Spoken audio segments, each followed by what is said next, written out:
Ladies and gentlemen to your action stations, I'm Admiral Y11. Last time I said there were going to be 2 interviews. I was wrong. This is actually the 3rd interview that I conducted with a gentleman from the Open Perpetuum Project who's actually the founder of the Open Perpetuum Project, a gentleman by the name of Ville. Perpetuum is basically like EVE Online if EVE Online was ground combat with mechs and also $5 flat instead of $15 a month. I like it, a lot of people like it. It's a good deal, and it's currently being kept afloat by the Open Perpetuum Project. If you're interested, there's going to be links in the description. In the meantime, enjoy this interview that I conducted with Ville. Gentlemen to your action stations, that was a meaty clap, damn! That was the best one I think I've gotten so far. I'm Admiral Y11, welcome back. It is, Saturday. Yes. Normally, I would play a random game on this day, because I don't have a set game I normally play on Saturdays. However, we are doing a 3rd interview of the Open Perpetuum Project team. We actually have Ville here today. He's not here at the moment. So while we wait for him, I got my intro out, and we're going to start. So, yes. I have my tie on, of course. It's the interview tie. The tie I wear for interviews, and of course I'm wearing this tie with a pickle hob instead of my beret because fuck it, I want to wear a pickle hob.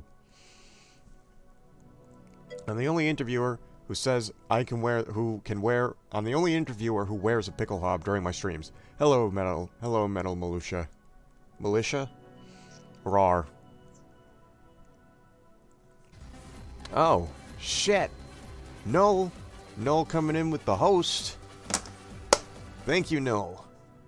Thank you. I appreciate it. Cheers. I have a very special drink for here. I'm going to be drinking water, and I'm already half out.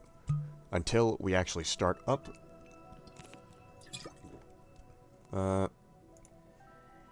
Alright, he is back. Hello. Hi. Alright, so, yes, hello. You are Null, yes. How to start interviews. What a touching topic. Touchy topic? Fuck. This is already going well. I haven't even taken the first shot. Right. I'm proud of you. Oh, Lord. Alright, so we have questions, and hopefully you have answers. Let me scroll down to the questions. There we are. Let me just, put them down onto their own page so as to not confuse them with the questions I asked Null and Inda. Perfect. Alright. So, firstly, before we start, I went and got myself a very good drink for this, because, well, the last time I talked to you in voice chat, we were talking about how, yeah, we'll get some good drinks and do this. So that's exactly what I did. I think I showed this off last week. I've been holding on to it for a little bit. Eagle Rare, which is 10-year aged Buffalo Trace bourbon. It's a very nice bourbon. I like it, and we don't get much of it at my job, so we got that. You got anything on you, Ville, for drinks? Unfortunately, I'm not a hard liquor kind of person, but I am enjoying a nice Heineken right now. Fair enough, fair enough. I always was preferable to... Let me see if I have it here. Well, this is Eisbach. With Kronbacher Eisbach, specifically. But I've run out of this... I ran out of it a long time ago. I'm pretty sure I depleted the nearby grocery store supply of it. I'm a Newcastle Brown Ale kind of fan, but it's really hard to find it right now in my area, for some reason. Fair enough. I tend to like the I like Pilsners more. That's actually why I started drinking a Warsteiner a lot of. However, the store nearby only has Dunkel, which is fine, but I prefer the Pilsner. 1 and 2, I think they ran out of that as well, but it wasn't my fault for that one this time. Either way. Cheers.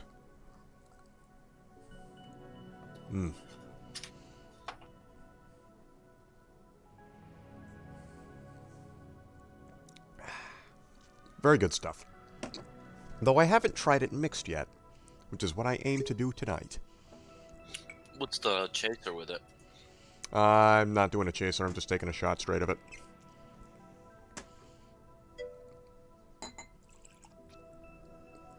Hello, Corgi. Welcome. Welcome, welcome. Ah, yes. Also, before we get started, I almost forgot about this. We have this little window here, and I hope you all can read it, because it looked like I have a bit of trouble reading it right now. If anybody has trouble with it, tell me. We are having a giveaway event during this stream. I have 2 keys for Perpetuum. And what's going to happen is, I have a riddle up. You got the font to work? Yeah, I did. It's not as pixelated, but I suspect that's something to do with Perpetuum's thing. I can read it. Okay, that's good. I'm going to have a riddle up. The riddle is going to be, it's going to have a word specifically for it. I'm going to tell the riddle, and whoever guesses it right that doesn't have the game, and I know at least the 3 people in the chat right now have the game, so you can't get it. Dude, looks sick, just like the Perp UI window. That is exactly the point of why I made it. But yes, you guess the word, and if you don't own the game already, you get the key. You just gotta join the Discord. My Discord, specifically. You can join the Open Perpetuum Discord as well, if you so desired. Man, I'm already almost out of this stuff. Yeah, we don't have that. However, Nightbot will occasionally pop up. Actually, yeah, there it is. There's the Discord. Thank you, Noel. Okay. That all out of the way. Hold on. 3 pings. Oh, it's from, General Mess Hall, I see. Never mind. Sorry about that. I had to get a few things out of the way. So, yes, oh, the riddle. Right. I have to say the riddle. That is important. I am not a riddler, so these might not be too difficult. Alright. So the first one is, what is orange? And sounds like a cat, or it sounds like a... hold on, I gotta get another one. I fucked that one up. Shit.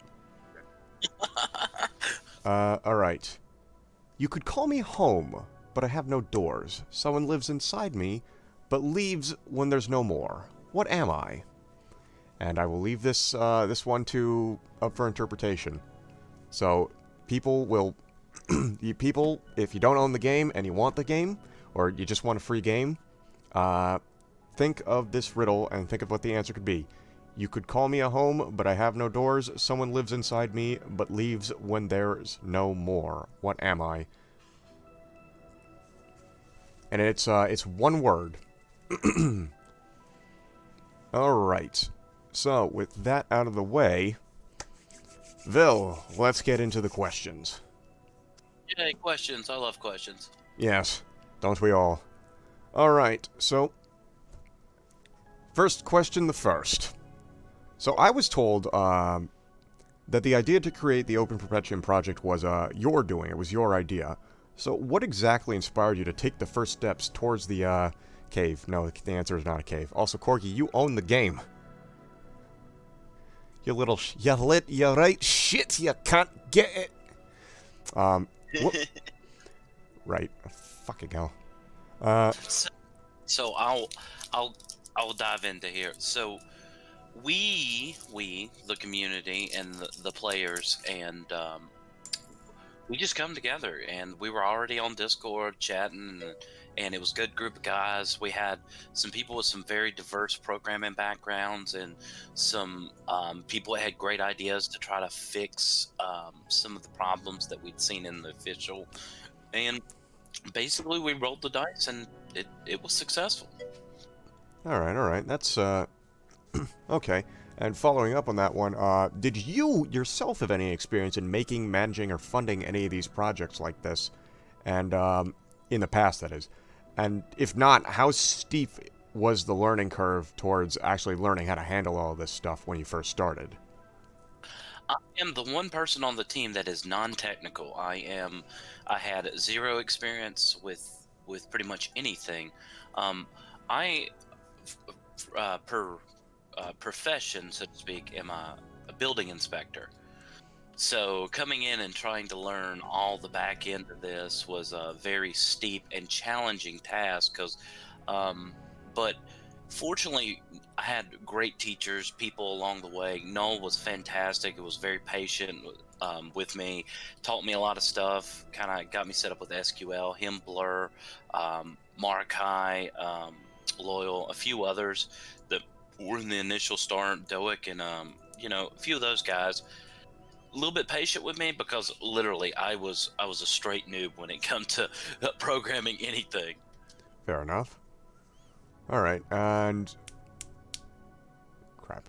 I had a follow-up question. I just slipped my mind. Damn it. Oh well. Alright. So yeah, And to be honest with you, the learning curve was pretty steep, but when you start having an extensive knowledge of the game, you get into the database and you start looking and you start kind of, once you get the keys and they point you in the right direction, it falls into place. that makes sense. Like, you kind of learn something, and once you actually take a look at the programming behind it, you can start recognizing what does what and where and why. Oh, hello, Inda. Holy shit, I didn't realize you weren't following my channel. Welcome. That puts us at 245 follows. Excellent. Welcome to the fleet. Right. Yeah, no, that does make sense. Like, as you learn, eventually stuff starts making more sense. That sounded different in my head. Never mind. Let's move on. Man, this went a lot smoother the last 2 times, didn't it?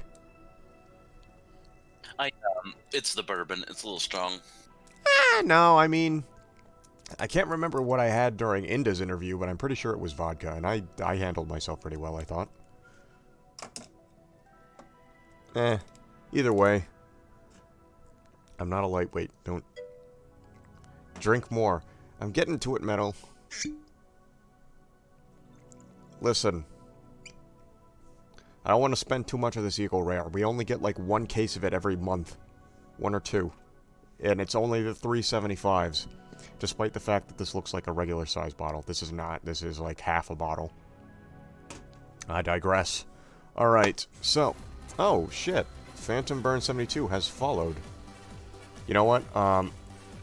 Let me very quickly do one thing here, because it just came into my mind. I'm going to put the riddle as text onto the screen here. We're going to call this riddle. Excuse me. I'm going to add the source. I forgot what font I used for it, but fuck it. Actually, no, that's a lie. I think I remember what it was. It was like Nova something.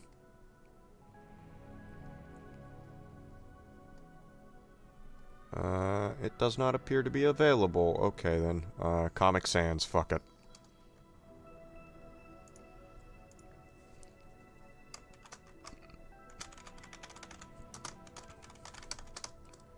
Giveaway riddle. I apologize, Ville. Just bear with me while I get this set up. I'm having fun, man. It's cool. I'm sitting here drinking and doing missions and hanging out. Fair enough, fair enough.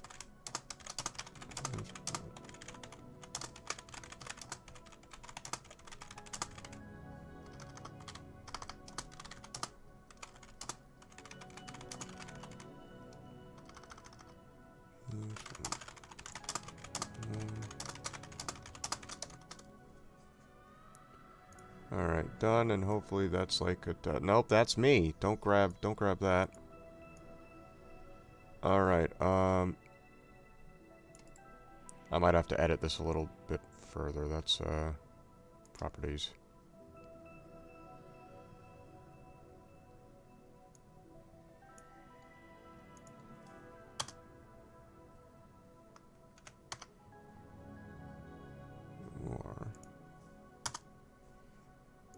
There it is. There's the riddle. Maybe I should make the text red or something?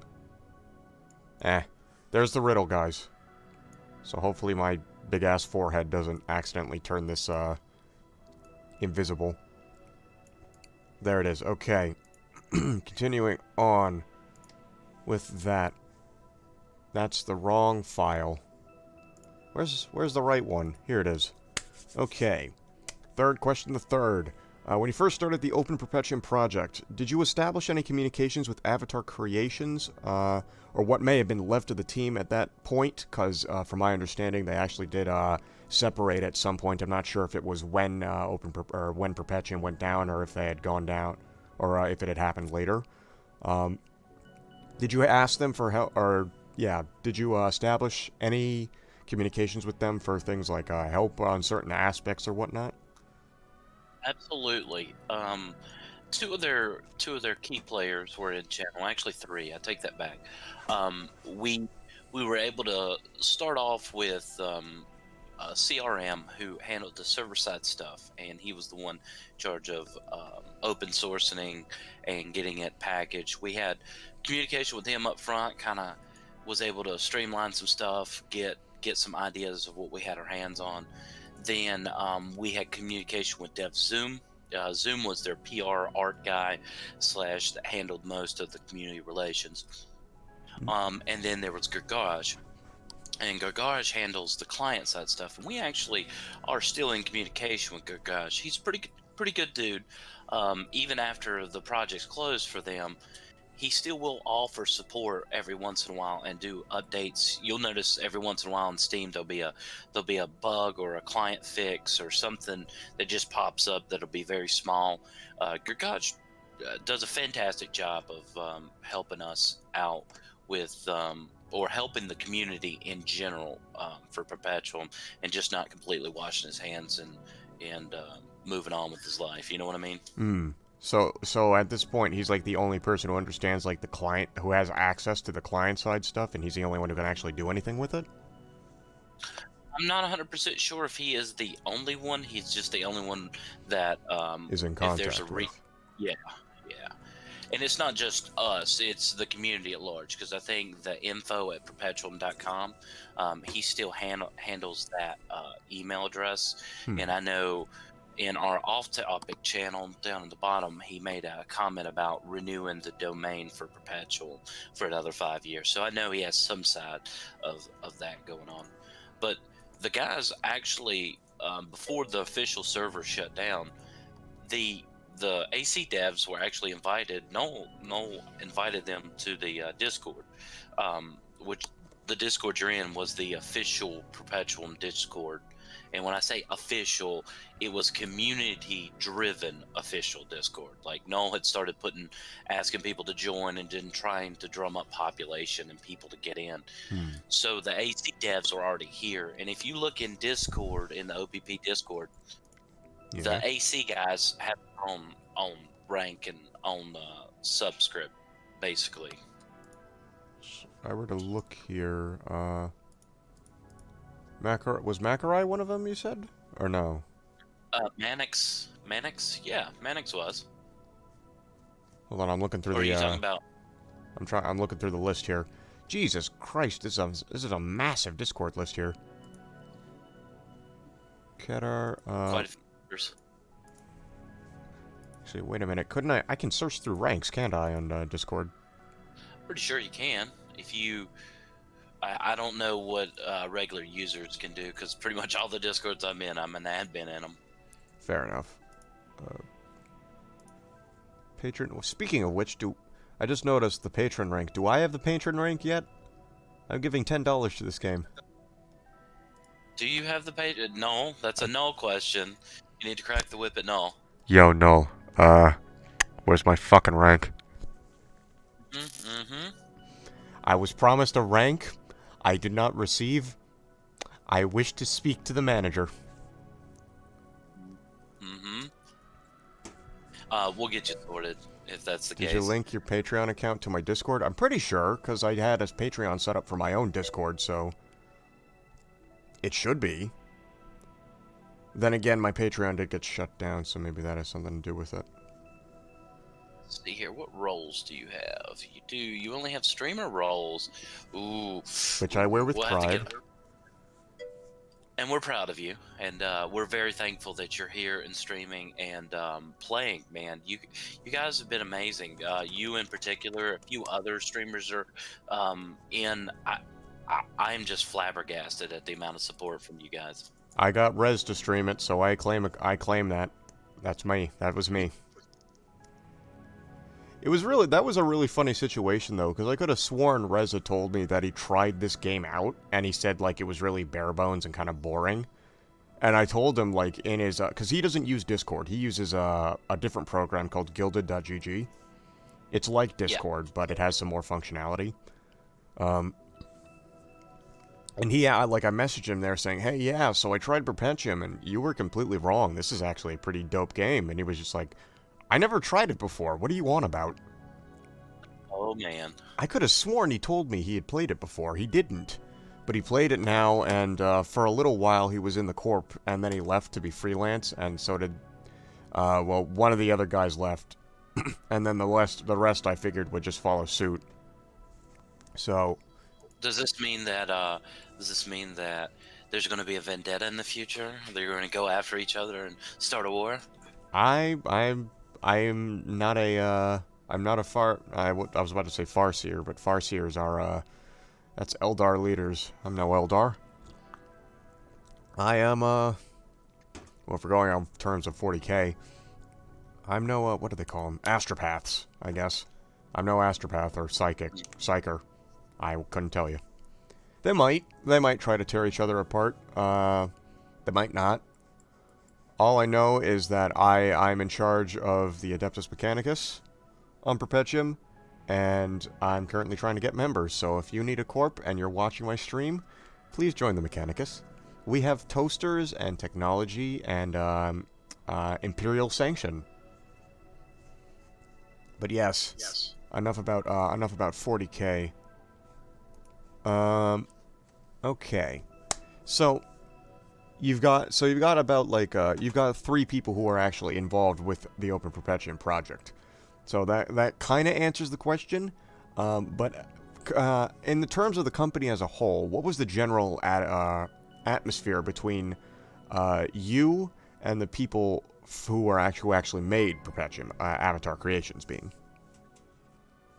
So, like... Avatar Creations, when they opened... So, my apologies. Go ahead, sir. No, I was gonna, I guess reiterate it, how did the rest of the company, react to it? Because I know, you got these 3 people, but I'm sure Avatar Creations was a lot more than just 3 people. Yeah, there was a lot of people.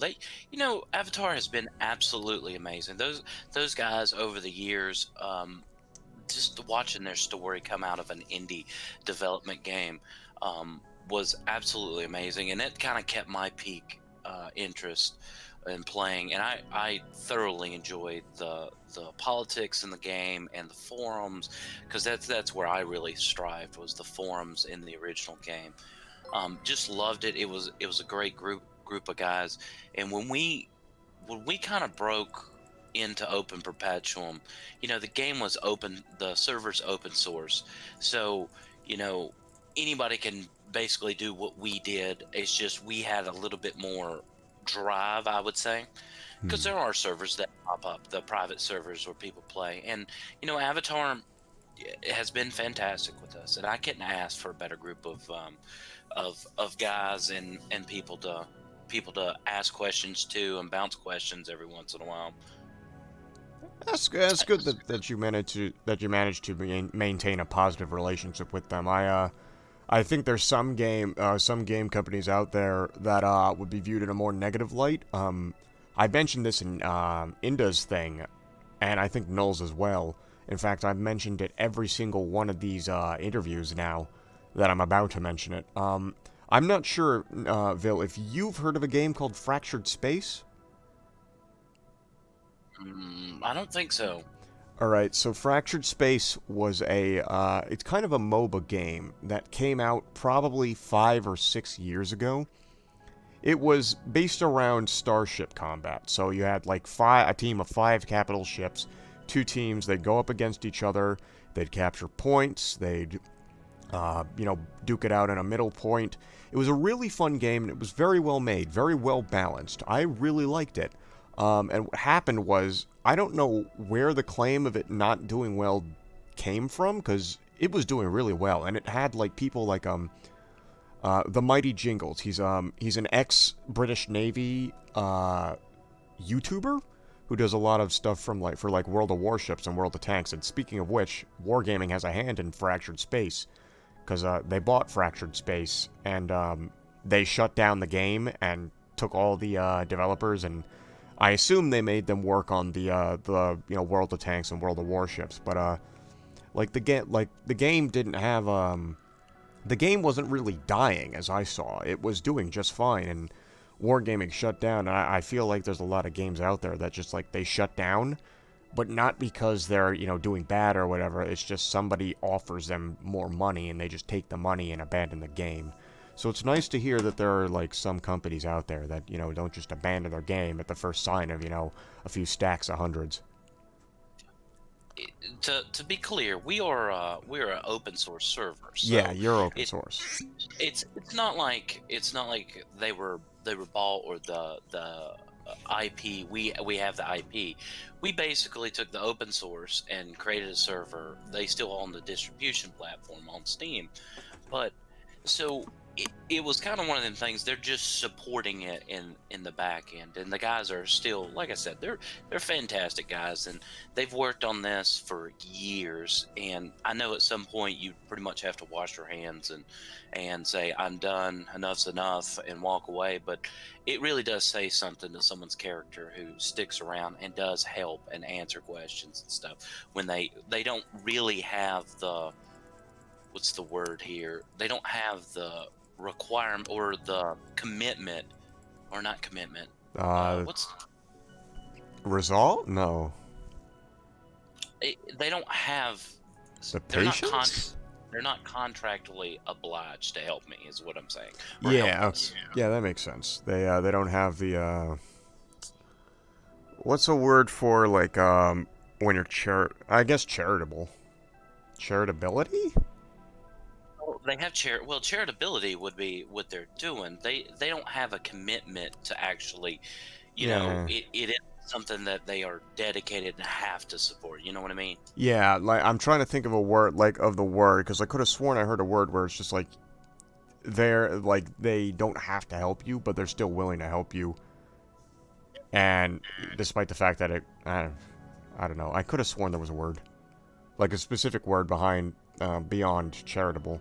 Because their action, like, yeah, their actions are charitable, but what's their, like, there's a word to describe that attitude. Obligated. They're not obligated. There we go. There we go. Thank you. Thank you, Rar.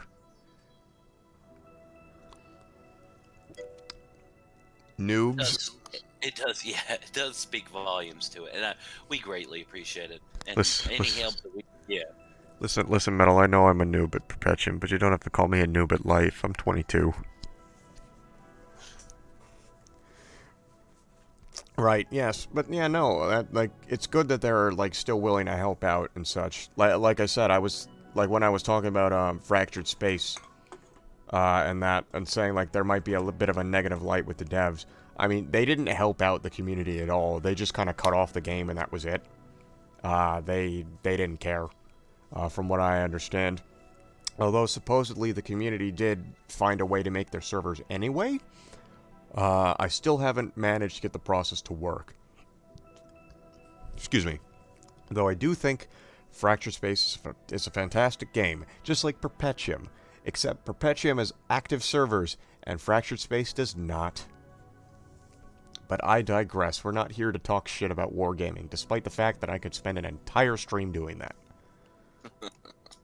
Yeah, as amazing as World of Tanks and World of Warships are, Wargaming as a company sucks. They're so bad at it. But anyways, let's move on to the next question before I get onto a rant about how, you know, a Russian free-to-play game company is terrible.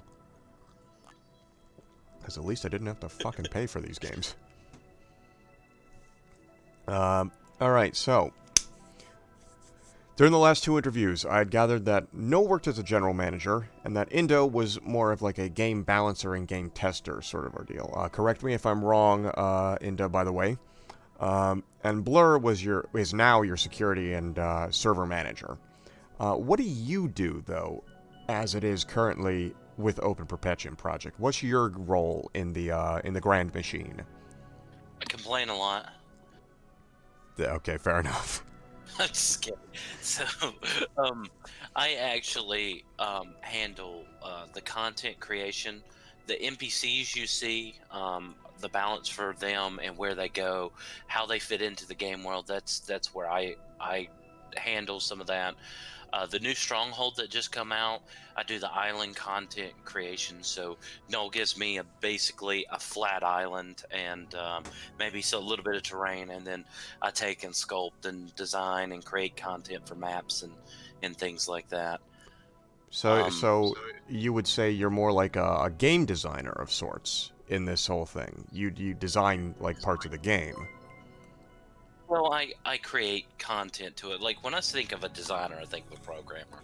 And so I guess being able to have the tools available to do some of this stuff is where I'm very happy and because if I didn't have those tools from the programming team, I wouldn't be able to do any of this. Fair enough. But and then on top of that, I handle the finances for the Open Perpetuum. So basically, the server payments, everything like that, is set up automatic and generated. I handle all the backside accounting. I handle the Facebook marketing program, and I also work in-depthly in the economy, in-game economy. Rar Metal Militia has said, thank you, Ville, for all your hard work. Oh, well, thank you for playing and sticking around. Yeah, no, he's been a big help for me as well. Cheers to you, mate. That whole group over there. Horn and his group, Energizer, Spectron, all those guys, they make for some fun battles and some good content. They're a group. Everybody in the game's a good lot for so. Oh God, I can feel the burp. Oh boy, start of the ruination, as they say. Is Ville from the U.S.? I'm assuming so. Ville, are you from the U.S. or are you from a different part of the world? Where do you think I'm from, Corgi? I was gonna guess Eastern Germany. Ooh. That was my vote. Either that or I was going to guess maybe some part of Mongolia. Perhaps maybe Southern Korean. I wasn't sure. I am Southern, but unfortunately, fortunately, I am Southern U.S. Yeah. I mask that Southern drawl real good, so you don't catch it much on stream. Corgi says, name sounds Nordic, but English is too good for that. Well, Ville is actually an English word. Ville could refer to like a village. It's if I remember correctly, Ville is like I think it's a specific area of a village.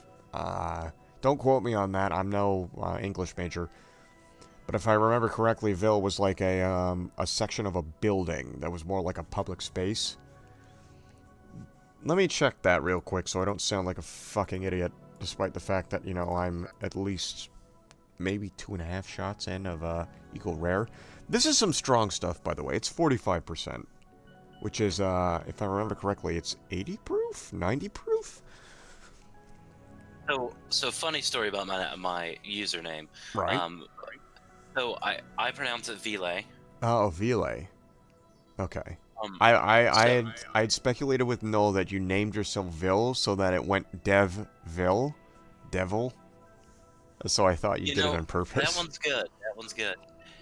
So the name Ville came actually. My original gaming name was Phantomber, and so I was playing Final Fantasy XI back in the day. Me and my friends, and I'm talking. This is God, man. What is this? 20 years ago. 15 years ago. So we were playing Final Fantasy 11, and one of my buddies had leveled up a class and kind of stopped playing, wasn't interested in playing.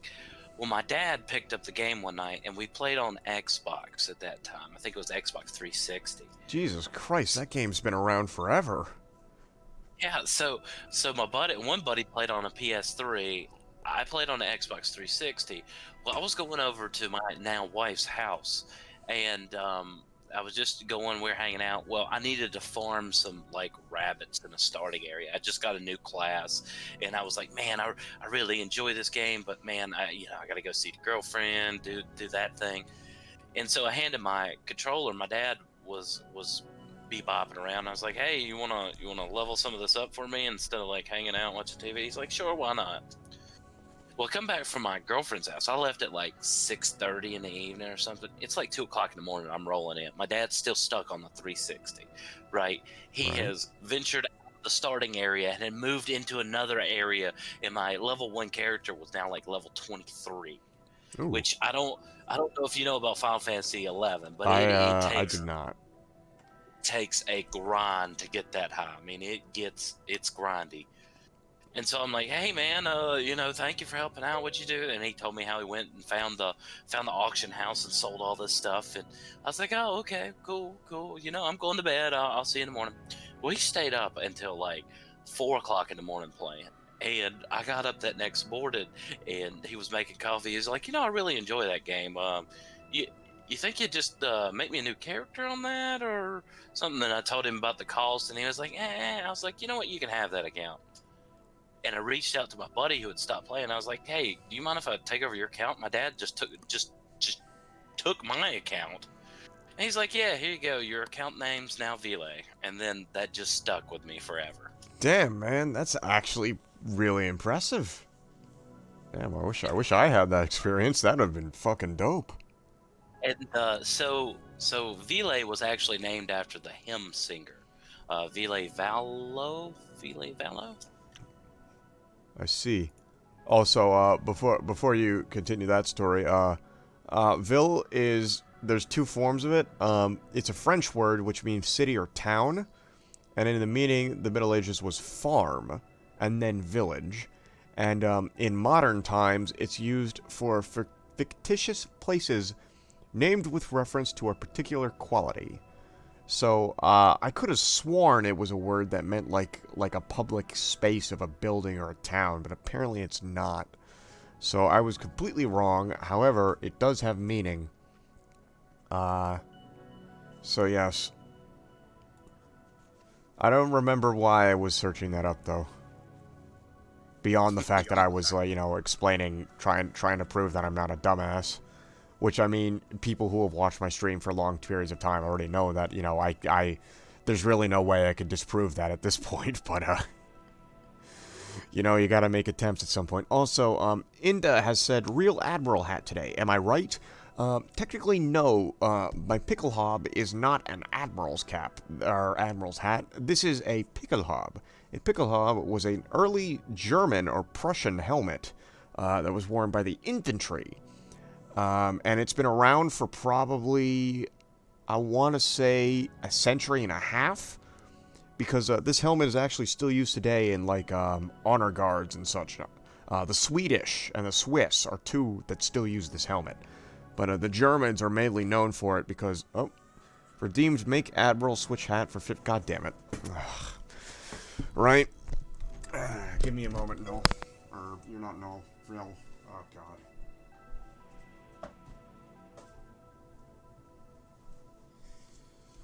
Okay. Well, as I was halfway into explaining the history of the pickle hob, they made me fucking switch to my beret. So, yeah, the pickle hob's an early Prussian helmet. Fucking lunar wave. Just when we talking about it? You are impressive on history. Thank you, Inda. I pride myself on my history. I am a kind of a history nerd, especially when it comes to the Great War. But yeah, anyways, the pickle hob, which in German means nipple hood, which I thought it meant pike helm, but it doesn't. It means pickle hood, or it means, not pickle hood, nipple hood. And it's because of the spike on the top, and apparently the spike was used to deflect saber blows. How? I've no idea, but it does. Either way, I know it looks fantastic, and I bought that specific helmet for a Sabaton concert. And that Sabaton concert was amazing, by the way. But anyways, yeah, now I've got this beret on now. And the story behind this beret is I like a game called GFL, and this is the beret that commanders wear in GFL. Ugh, excuse me. In GFL, so I've got my nice G&K beret on now. And to be fair, it's a lot more comfortable on the head than wearing a hardened leather helmet. So anyways, I'm going to shut up now and ask the sixth question. This isn't the second. A second would be second by a factor of 3. How much time do you generally invest in working on Perpetuum in your day? Would you know how much the rest of the team invests their time in? So it's hit and miss for me because I don't know if you are aware of this or not, but I run one of the more active corps in the game. Was that Legacy or is that a different one? It's a different one. I run one that's fairly active as of recent, but I do a lot of stuff. Would you mind if I guess at this moment? You can guess, but I don't really. A lot of people know who I am. Do they have a outpost claimed? Why are you gonna do this to me? I mean, I'm not gonna. I don't have the fucking strength to raid it. But yes, we do. We have an island actually. Is it the Borg? Are you the Borg? We are a machine though. Can't be Legacy. Are you those other guys?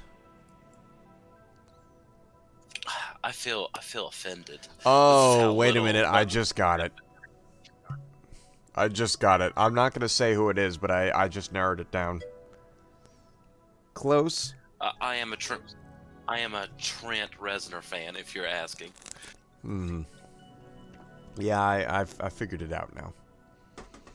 I got you. I'm not gonna sell you out because I ain't no snitch. But snitches get stitches. But I ain't no snitch. But I know who it is now. Well, actually, I guess I wouldn't be a snitch because people already know who you are. So I guess that was just a stupid quote. Continue. No, you're fine. You're fine. A lot of the newer players don't know who I am. A lot of the older veterans, we basically carried over the corporation we originally ran in the original server. Just basically took the name over here as well. And you know, we've been around since launch, but we go in periods of inactivity because, you know, playing a game for 3 years, and it has its peaks and valleys, and you know how population rise and fall. But yeah, and people fall off the map.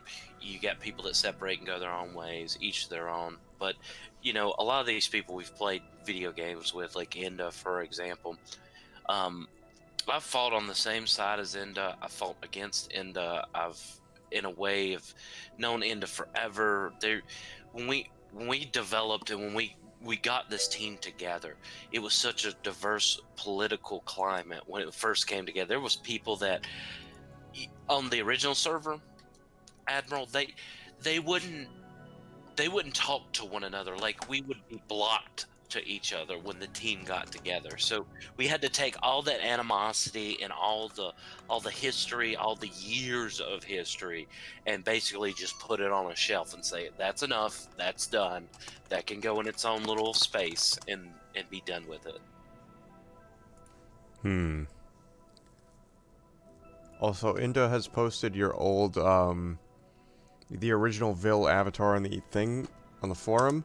And holy shit, that is a fucking huge link. Let me get rid of that message. Can I get rid of that message?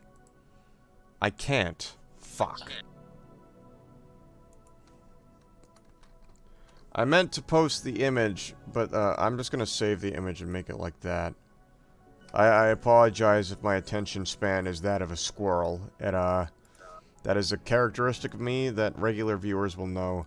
But anyways, this is basically what it appears to be. It was for everyone, but I was not able to do the thing. So instead, what I'm going to do is we're gonna do a side by side. Perfect. There we go. In fact, I'm gonna keep this profile here because that's what I did with Null. I brought up his profile picture and then just slapped it here. Here, we'll just do that. Perfect. I meant that because of me. It was. Okay, now that we have that out of the way. Right, we should continue on to the next question before I die of death. You know, as people do. That joke doesn't work. That joke really doesn't work unless it's with fucking Spario. And he doesn't like to play Perpetuum, despite the fact that I fucking bought him the game. Man. Actually, no, I think he might have bought it himself. Either way, Spario, you're a little bitch. He doesn't watch my streams, so it's okay. He won't see this. This is a part that's gonna get cut out in editing, by the way. So if you got something stupid to say it now. Alright, you've held your peace. I'm good on my end. You've held your peace. Next question. Alright, so back when I did the interview for both Null and Inda, I asked them both this question. They gave me very similar answers, but I want to know your answer to this question. Have you ever expressed any interest in making your own game at any point? And if so, what kind of game?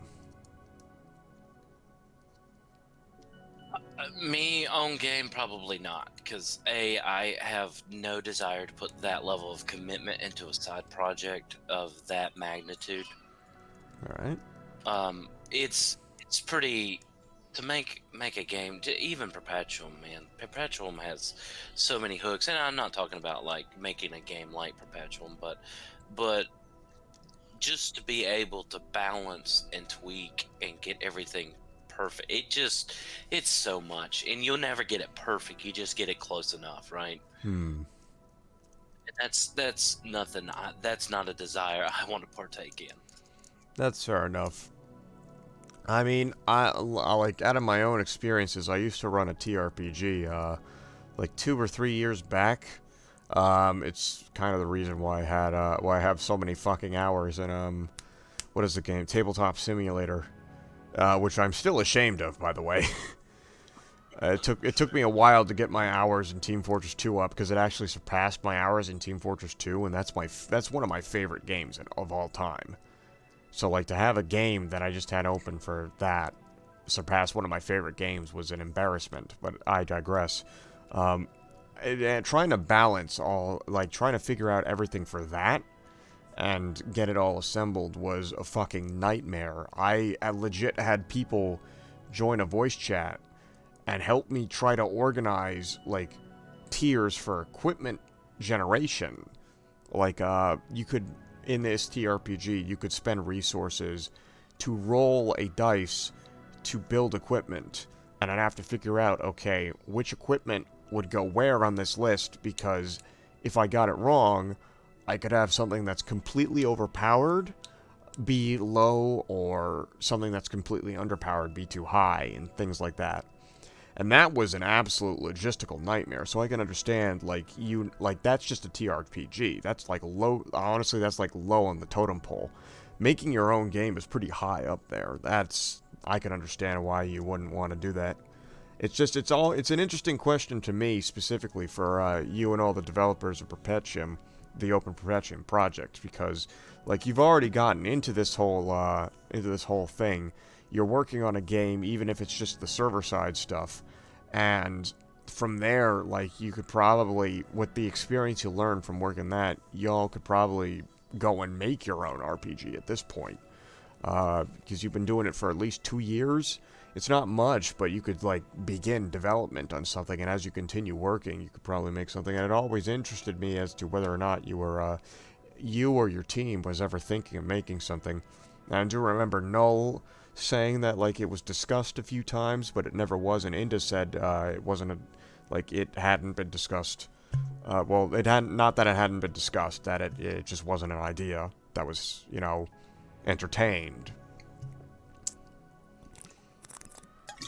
Point being, It's one of them things, man. It's like it's so much of an undertaking, and even running the server side stuff, we're constantly under the deadlines of getting patches pushed, patches tested, because the last thing we want to do on the server, even with Perpetuum, and is create a bug or something that's an imbalance that puts player assets or player time at risk, that can basically be a negative or some kind of stipulation to want to play. yeah, And that's so just the testing alone, and this the trying to double check behind everything, it just, so much time goes into a patch. It may be small, it may be not exactly huge features that go out the door, but there's balancing implications that you just don't see, that have to be thoroughly vetted before we can just flip the switch and push. You know what I mean? that makes sense. Also, Indo said he's testing the game currently as well, so he's doing the work right now, which kind of like factors into one of my earlier questions actually. So that answers my question. It's just whenever you get into it, whenever you get the time to work on it, y'all tend to work on it, which is okay. That's good. You just work on it in your free time. I like that. That's a good amount of passion for the game as well. You'll be playing the game, and then on another client you could be testing new features for a patch. That too. We have another patch coming. I think it's 21 or 22 that's coming, that's adding some more content and stuff. And this one, there's some balancing changes coming up. I can't really talk about much, but there's a lot of testing going on and involved to keep ahead of the curve. And there's a lot of stuff we got to vet, because we're going to start working on our big major focus and major push, which is Gamma, and that's getting that fixed, getting it out the door. I'd like to yeah, no, I'm actually kind of excited for Gamma, because my plan for the Adeptus Mechanicus was to basically build a hive city. I don't know how familiar you are with Warhammer 40k, but for those who aren't, a hive city is basically just like a giant spire sort of looking thing that's heavily armed and armored, and it just like has a whole section of a planet's population in it. They can hold literally billions of people, millions of people even. Millions, billions of people even. Also, friggin' Inda, so just to sidetrack a little bit, Inda knew exactly where I was going for, because Osak in the general chat of Perpetuum just asked, what's everyone up to? And as I was typing, streaming an interview with Ville, would you like a link? Inda posted the link twice. Inda, you a real G. Thank you. But anyways, back to it. Yeah, no, I'm excited for Gamma, so I'm really looking forward to that one, especially like building up giant defense grids and whatnot, because I kind of want to see how that'd like play out, like what specific defense grids work well against people coming in. I kind of saw a glimpse of that when in that one raid against the Omega Stronghold, because I saw what people were doing to specifically counter specific defenses on that island. I think the Omega Stronghold, as another side note, there's like 4 different fucking side notes in this that I'm making, but I think it's a really good demonstration of what Gamma can do, what can be accomplished with Gamma, and what to do and what not to do with Gamma. Now, since I've lived through multiple iterations of the Gamma Frontier, because trust me, Gamma had been revamped so much from the original server Hmm. by its final iteration before it went open source. I'm going to tell you right now, Gamma is fun, and it is a lot of fun to put up a base. It is a lot of fun to terraform walls, create structures, create bunkers, create all these different pockets of defense, create avenues for shooting, lanes, and just strategically plan out a base. It is absolutely phenomenal. Yeah, that shit sounds right up my alley. Also, But Jesus Christ, we have 12 viewers right now. but Gamma is very expensive. Yeah.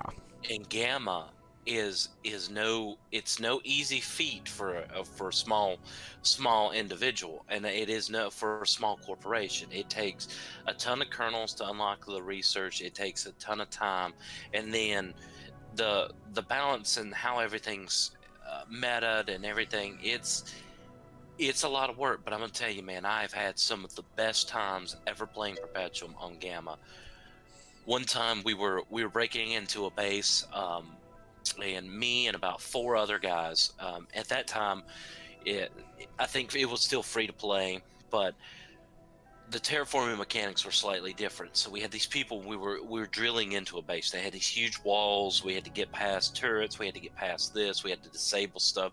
So we had all these robots on the field, and we had all these people doing different things, and you know, we were terraforming into the base, and at that time it wasn't the way the terraforming was now. There used to be, you put down a deployable, you would create a plan, and then you would make a deployable, and then the deployable would build the plan. Hmm. So we had the plan in, we had the deployable, but you had to move it because it only would work in like a 300-meter radius around it. So you would still have to inch it up as you built through this plan. We terraformed for 19 straight hours to get into this base. Um, One guy fell asleep on the keyboard, and at the time, Discord, he was on his push to talk key, and all you could hear him do was just snoring into the keyboard because he fell asleep on his push to talk. And then he was like, "Man, I think I need to go to bed, but I'm just gonna move the speaker and just lay back in the chair." And it wasn't long because I was listening to him snore, and I remember looking at the clock, and we had started at like 4 o'clock in the afternoon, and I looked over. It's like 5 o'clock in the morning. The sun's peeking through the back glass. I'm Jesus like, Christ. guys, I think I need to move or go get water or something. And I remember going to spin the chair around, but I didn't get out of the chair fast enough. And all I remember is waking up and having the M key stuck on my forehead. Wait a minute, the M key? You. Yes. And the guys, and by the time I woke up, right, it's like 12 or something, 1 o'clock in the afternoon, and I look up, and they had moved like 1,000 meters in front of me with the beacon, the deployable, and all I did was just move my accounts forward, hooked onto the beacon, it started terraforming more, and then went and crawled in my bed. It was like, we'll see what happens in a few hours. Jesus Christ, that is honestly, that Christ. I don't even know how to respond to that. That's fucking amazing. Yeah, dude, and we would do that stuff constantly, and it was that kind of commitment and that kind of typical gameplay. Back in the old server, you could take the terraforming rules back in Gamma 1.0. You could basically terraform up to a base. So what was common practice was you would siege a base or just a basic terminal.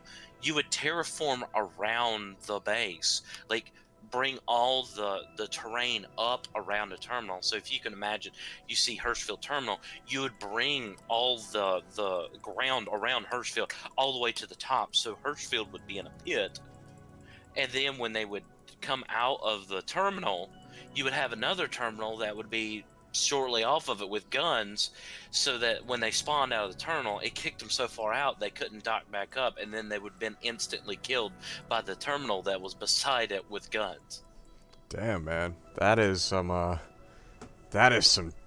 planning. but that got nerfed real quick. Yeah, that does like it's a strategy, but it sounds like a strategy that would get fucking booted real quick. Damn, Oh man. man, I'm telling you that we went through the original server went through. I want to say at least four. Correct me if I'm wrong. Four iterations of Gamma with terraforming and different mechanics.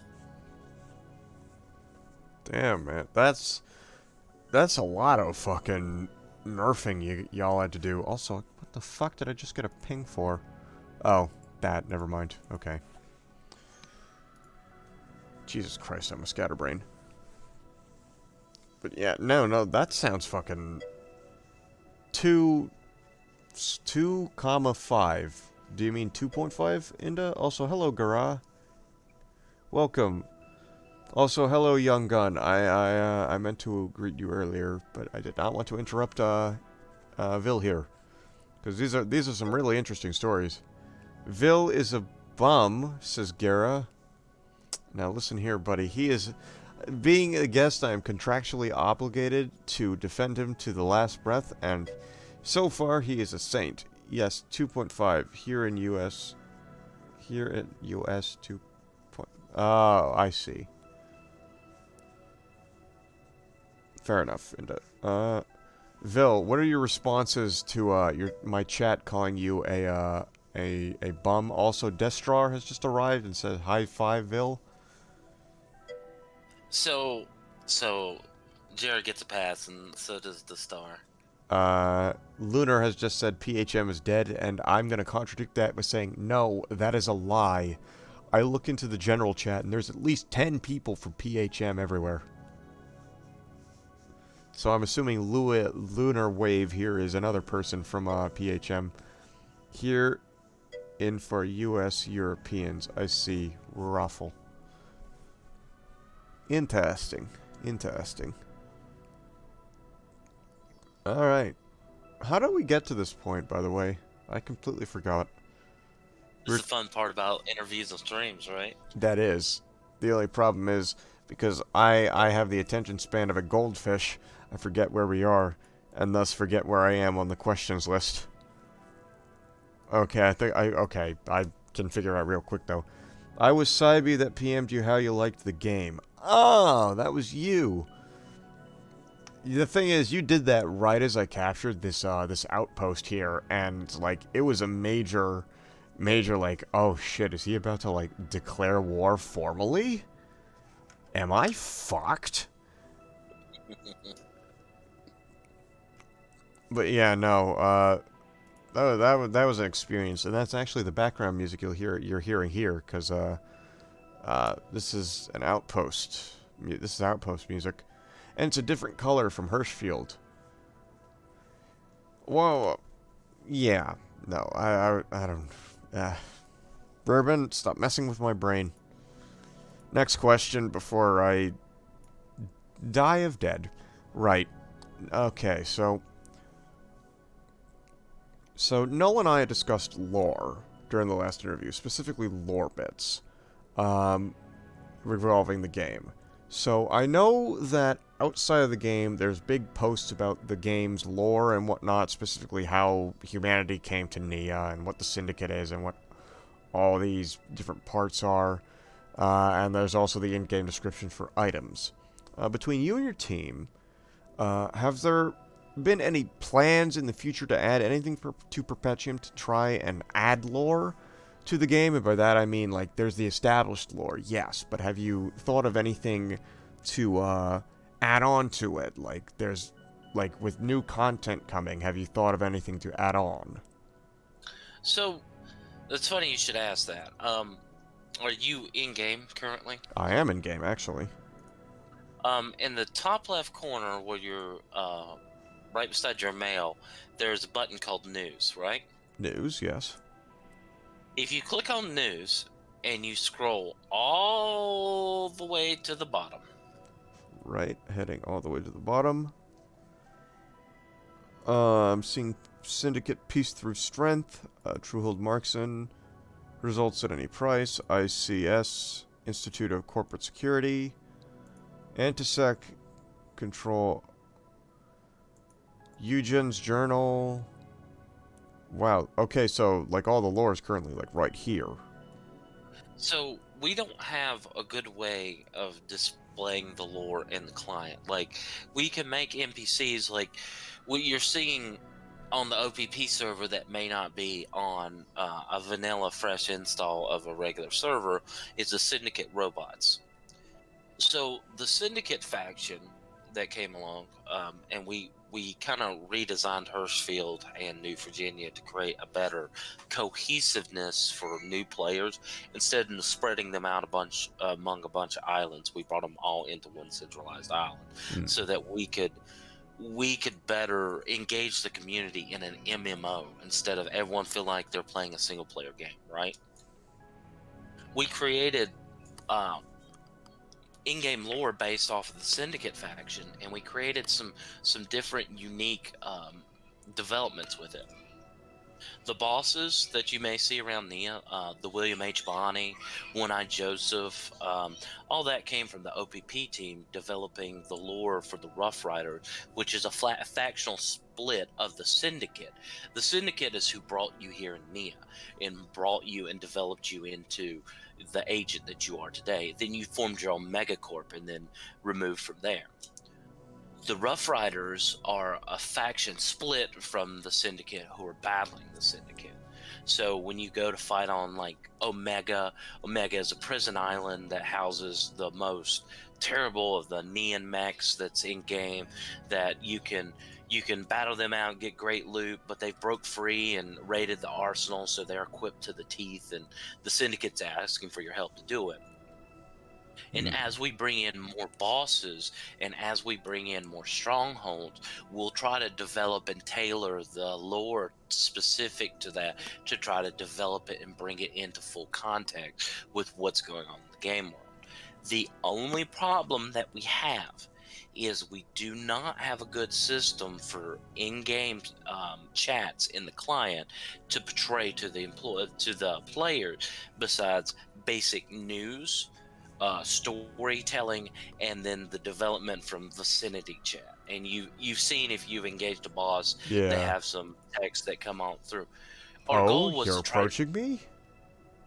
Our goal was to try to develop that to create more lore-based information, but then we decided that somewhere along the line, if you hear the same lore bit 27,000 times in a row, it's as effective as the placeholder tag of, hey, are you approaching me? So we've kind of been hesitant to revisit into the lore department without properly getting a good system in place to develop it. All right, that actually feeds. That kind of answers my next question, because I was thinking about this earlier while I was writing a few questions here to finish the list, of course. And the day before I finished this, I was playing a game called Warhammer 40k Dawn of War. I'm not sure if you've heard of it. I've heard of it. I've actually never played it before. It's a pretty damn good RTS game, I've got to say. Very good animations. The system it has in place is pretty fun. I personally enjoyed it. Guraz's never played it. If you're a Warhammer 40k fan, you'll definitely appreciate this game. I want to say it's one of the best Warhammer 40k games out there. There aren't many.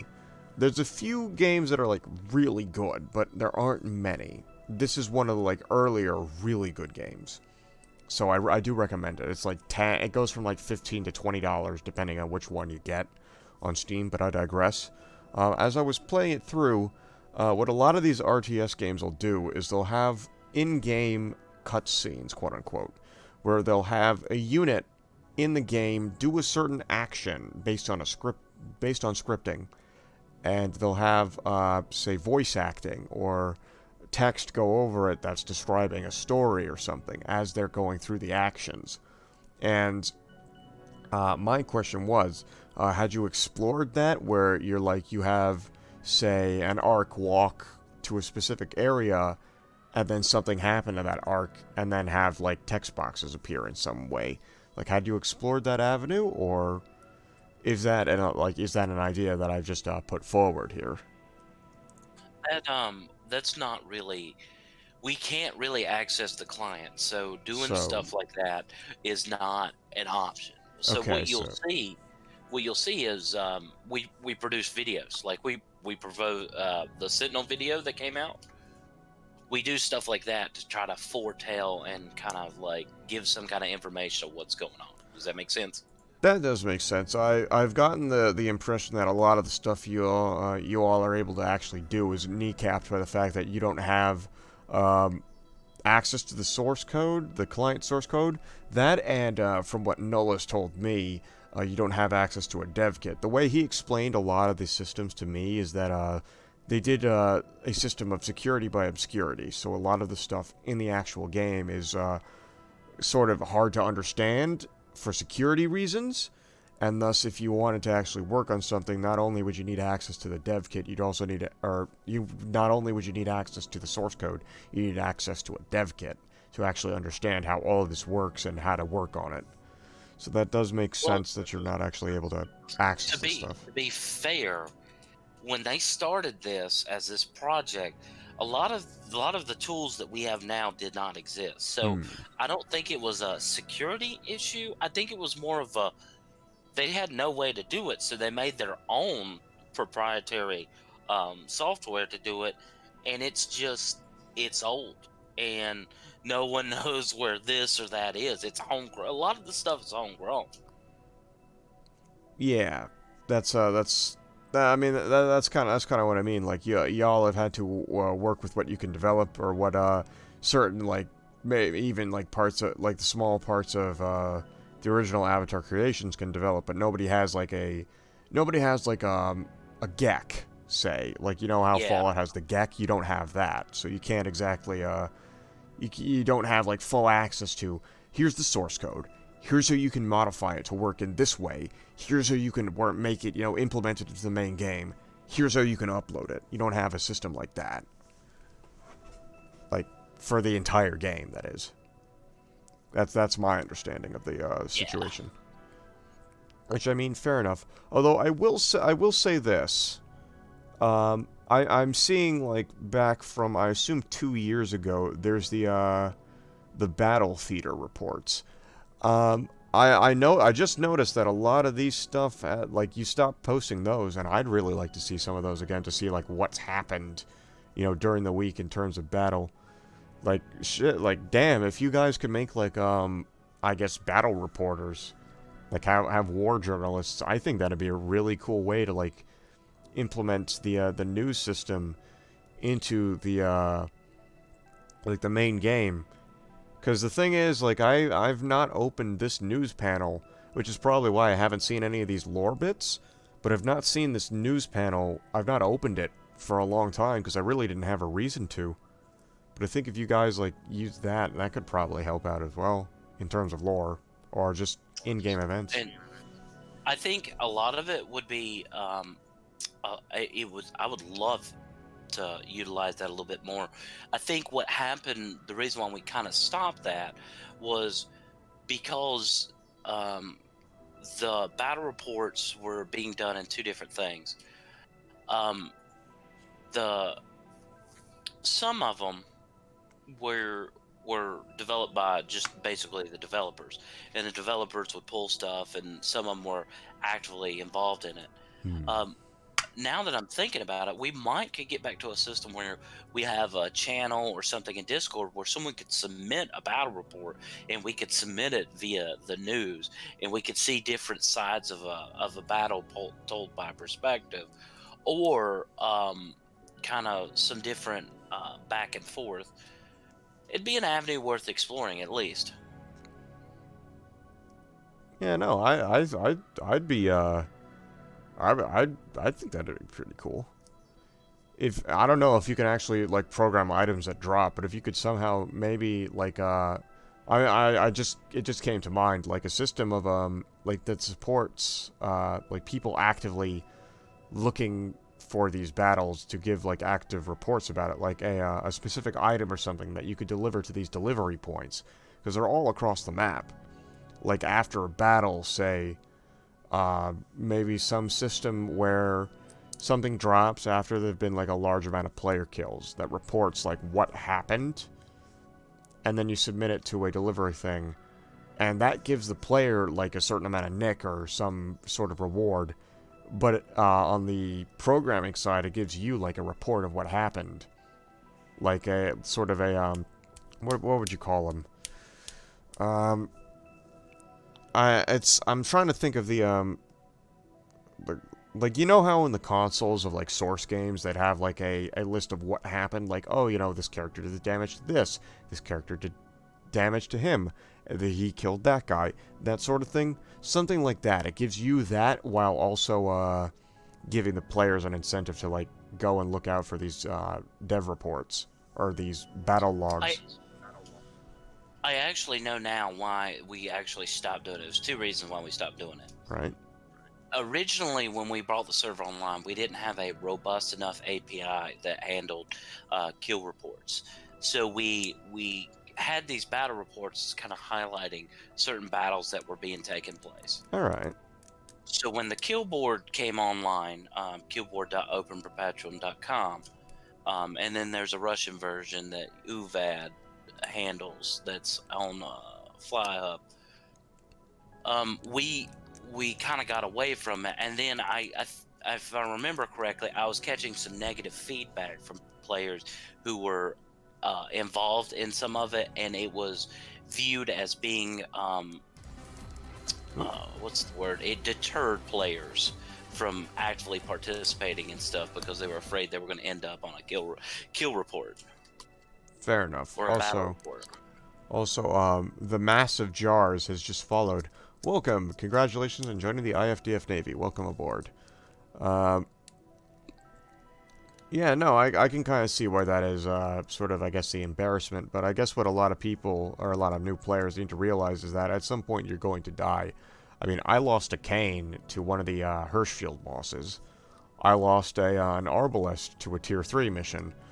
I'm, like, it happened. I was pretty pissed about it when it happened, but afterwards I was just like, okay, it happened. That's it. Moving on. And I think that's what a lot of people gotta...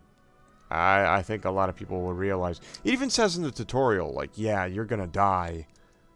You gotta learn to live with it. It's gonna happen. That's part of the fun of the game. So, yes. Right. Alright. So, yeah, no. That question went on for a long time, and it branched out from that. Okay, next question. Has anyone discussed expanding? Oh, this might actually, this actually is a follow-up question to that, which was also answered. Funny how the tutorial thing bugged out, and it took me like 2 months to die. Lunar... Oh.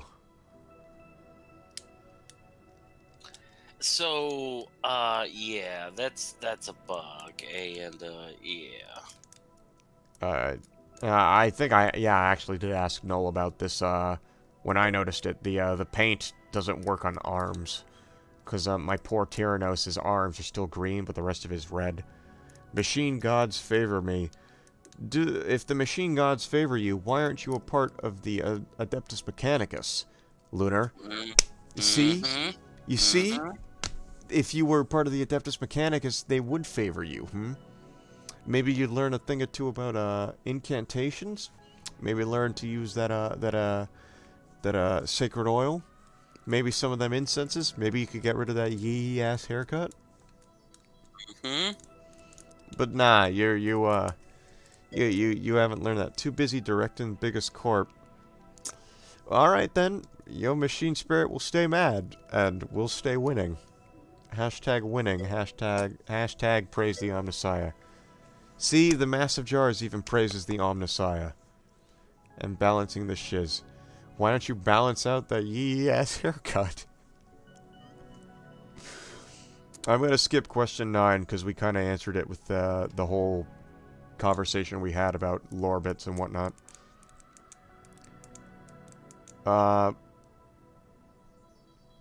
Actually, no, I skipped past that and went to question 10. Wow. Okay, never mind. Okay. Time for another shot. Yes.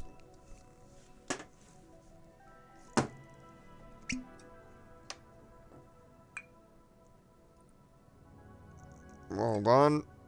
Okay. Drink one for me. To the Omnissiah. No drinks. No, I don't drink on specific people. Only ancient deities.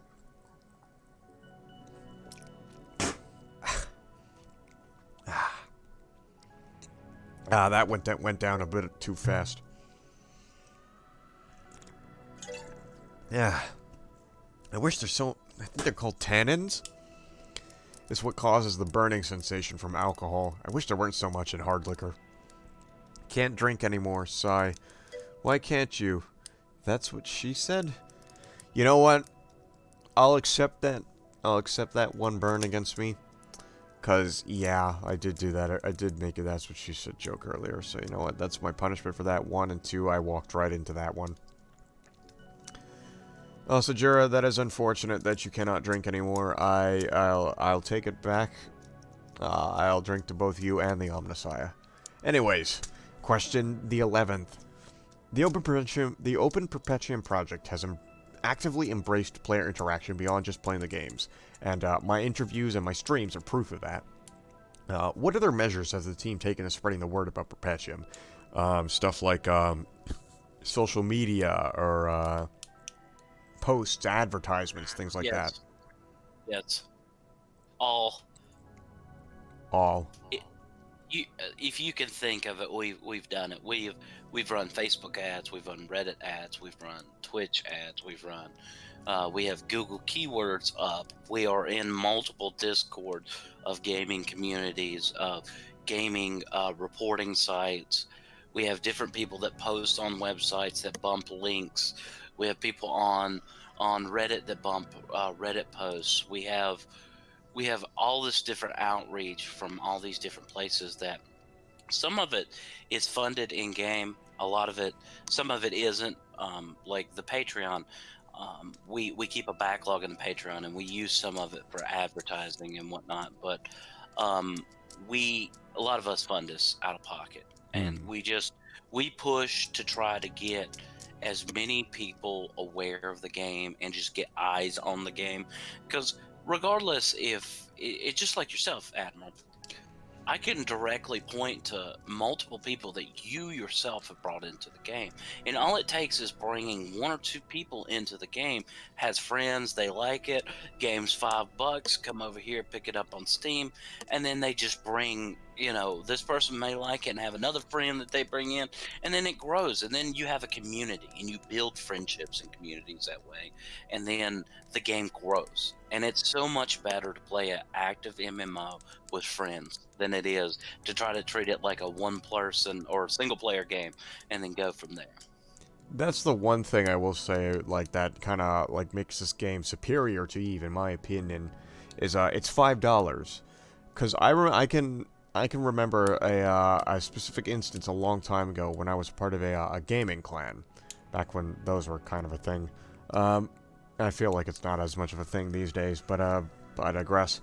I specifically was trying to get the leader, who I'm good friends with, and still am good friends with to this day, to come in with get like the clan involved, and he said, "Nah, this game doesn't seem like it'd be for everyone, and also it's like people are like have to pay a subscription, and that'd turn some people off." And I understood him for that reason, because that's kind of why I stopped playing Eve. I don't like having to pay $15 a month to play a game that honestly I might not be able to get the full experience out of because it's just me. With Perpetuum, it's a $5 game. If I want to stop playing, I can stop playing at any time, and I can't feel too much guilty because I'm losing, tons of money for it. But I keep playing because it's a $5 game and it's fun. I'm having fun with it. I haven't burned out yet. And like normally a game that like I play constantly, I burn out within a month. And it's been longer than a month since I started playing Perpetuum, and I'm still engaged. So I mean, that's two feats right there that Perpetuum has overcome. that EVE Online did not. So yeah, no, I'm glad that you are advertising. I was actually going to ask, like, is there a subreddit for Perpetuum? Because I mean, if there isn't, I'd be glad to like try and run one and help y'all out for it. But There if you is have, a subreddit. okay, There is a subreddit for Perpetuum. I think there's even a subreddit for Open Perpetuum. But we bump all of it, and we push through posts every so often. The big ones that help out is on Steam, answering, putting up threads, and acting, putting up pictures, putting up artwork on Steam, because basically Steam is the distribution platform, right? Everybody is going to have to come the way of the Steam in order to play Perpetual. So with that being said, the more the community looks as a whole, the better as far as activity and places that are going and doing things. More people will be adverse to like say, hey, this game has an active community to it. There's people playing this. This looks fun. $5. I mean, maybe I'll stop, not get my cup of coffee in the morning and pick up this game. I just found the Open Perpetuum subreddit. Very nice. Yeah, no, it's a good deal. Like if you like EVE Online, but you don't want to pay the fucking $10 a month, Perpetuum, it's $5 flat. You can play it. It's like EVE, but cheaper, and it's still the same experience. I like it. Very good.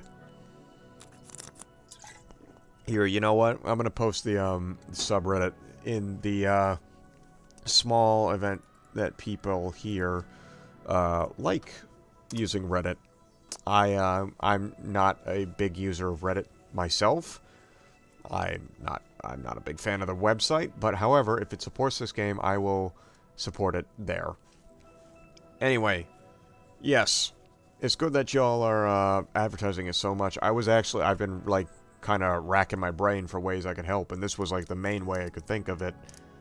But like it's cool that y'all managed to like get that far, like with how much you've done for the advertising of it.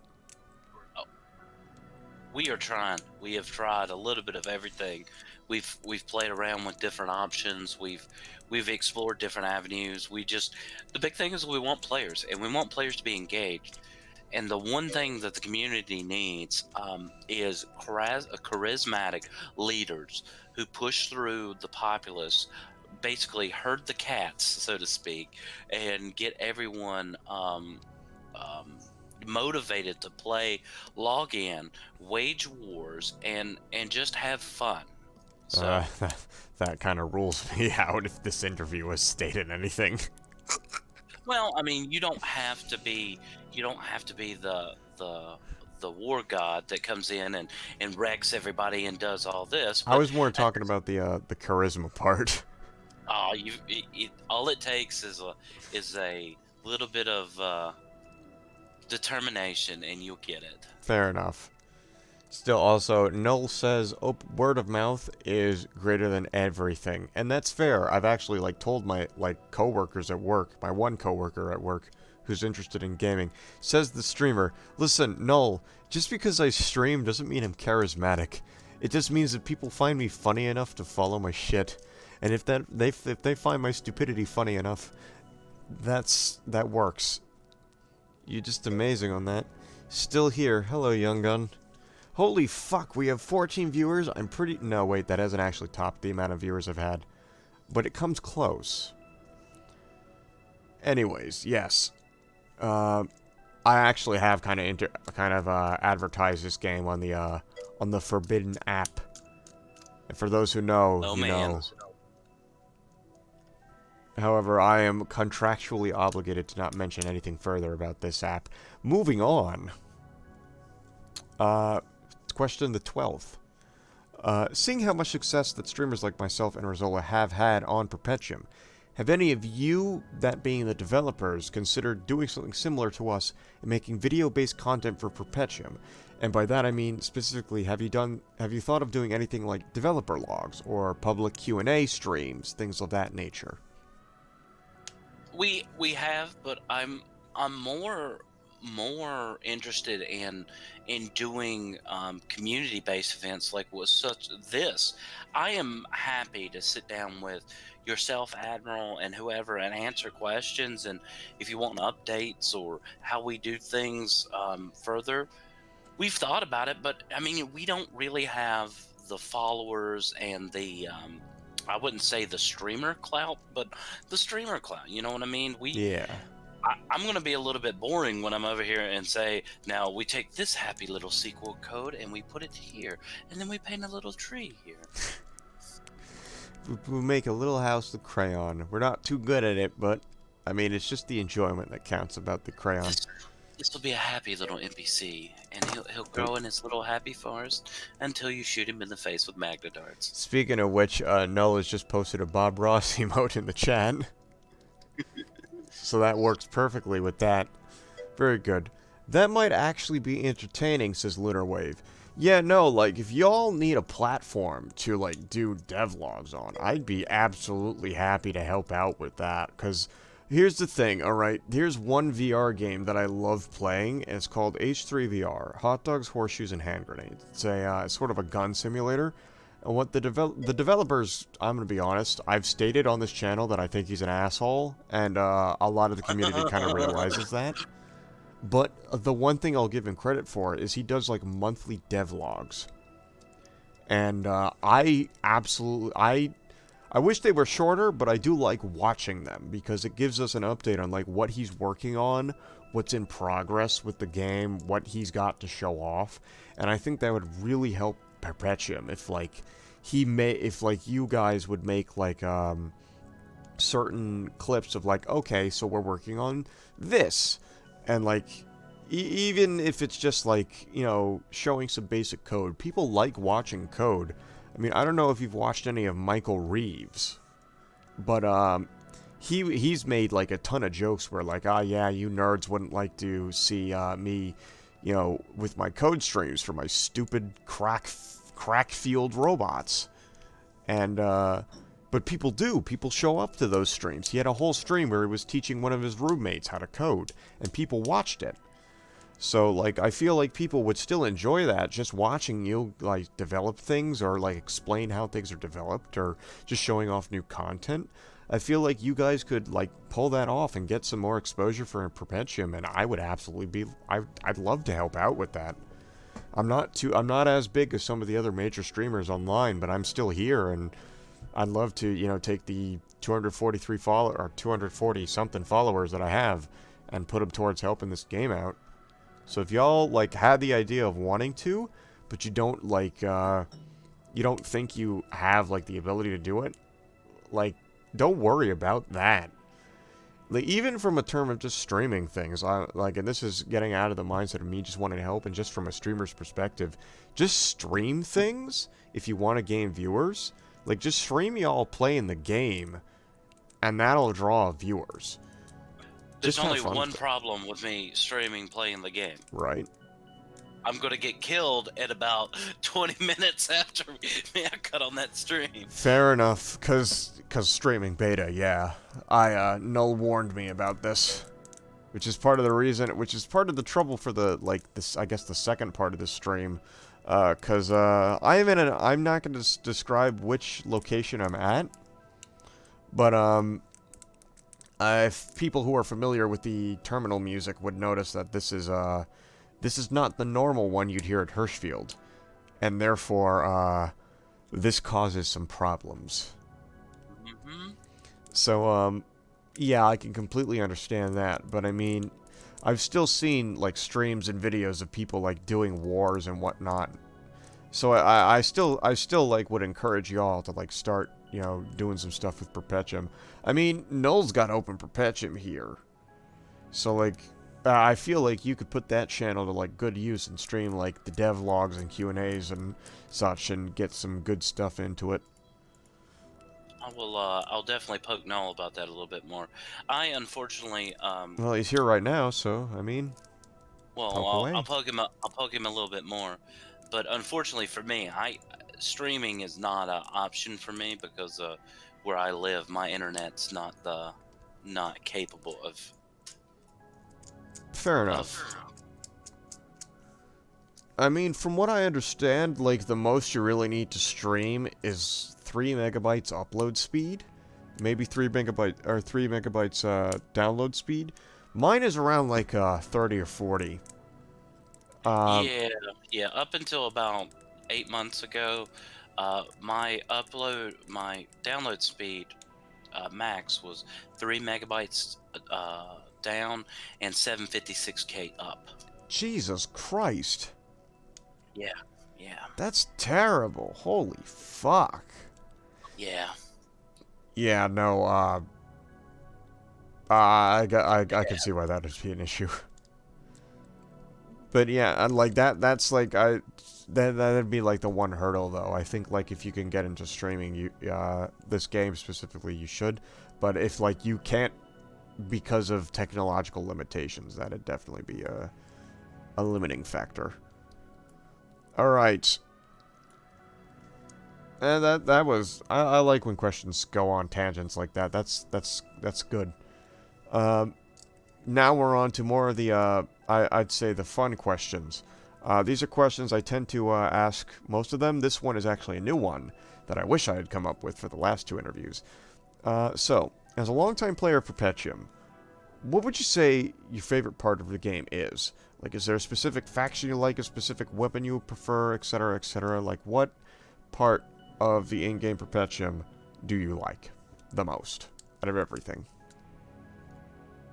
That feeling when you and your boys come down the highway or in terrain and your landmarks just light up yellow and red and you're ready and the hair stands on your arms and you get those goosebumps and you start calling primaries.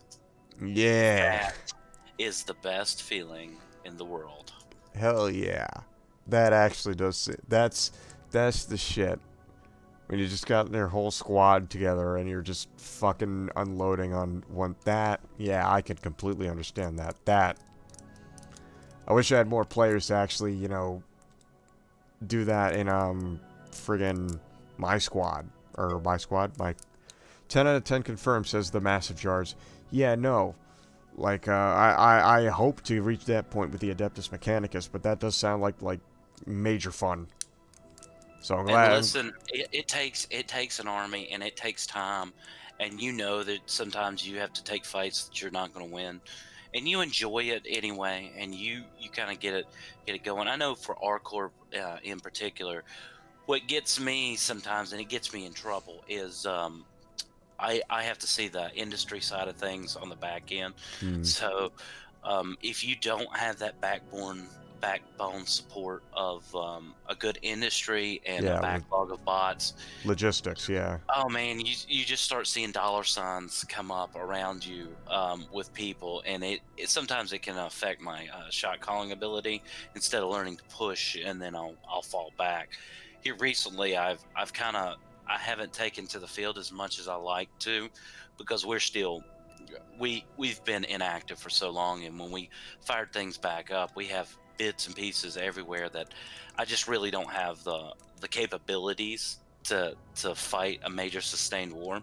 So we're getting there. It's going to take a little bit of time, but we're slowly getting there, and I cannot wait. I honestly cannot wait, because the game shines on some of these bigger battles that aren't assaults or aren't lights, that are heavy mech with logistic support, with different things going back and forth, long range battles that are 800,000 meters in war and e-war, out here in different spots, terrain and tactical advantage, pushing choke points and knowing when to push, fall back, or flank.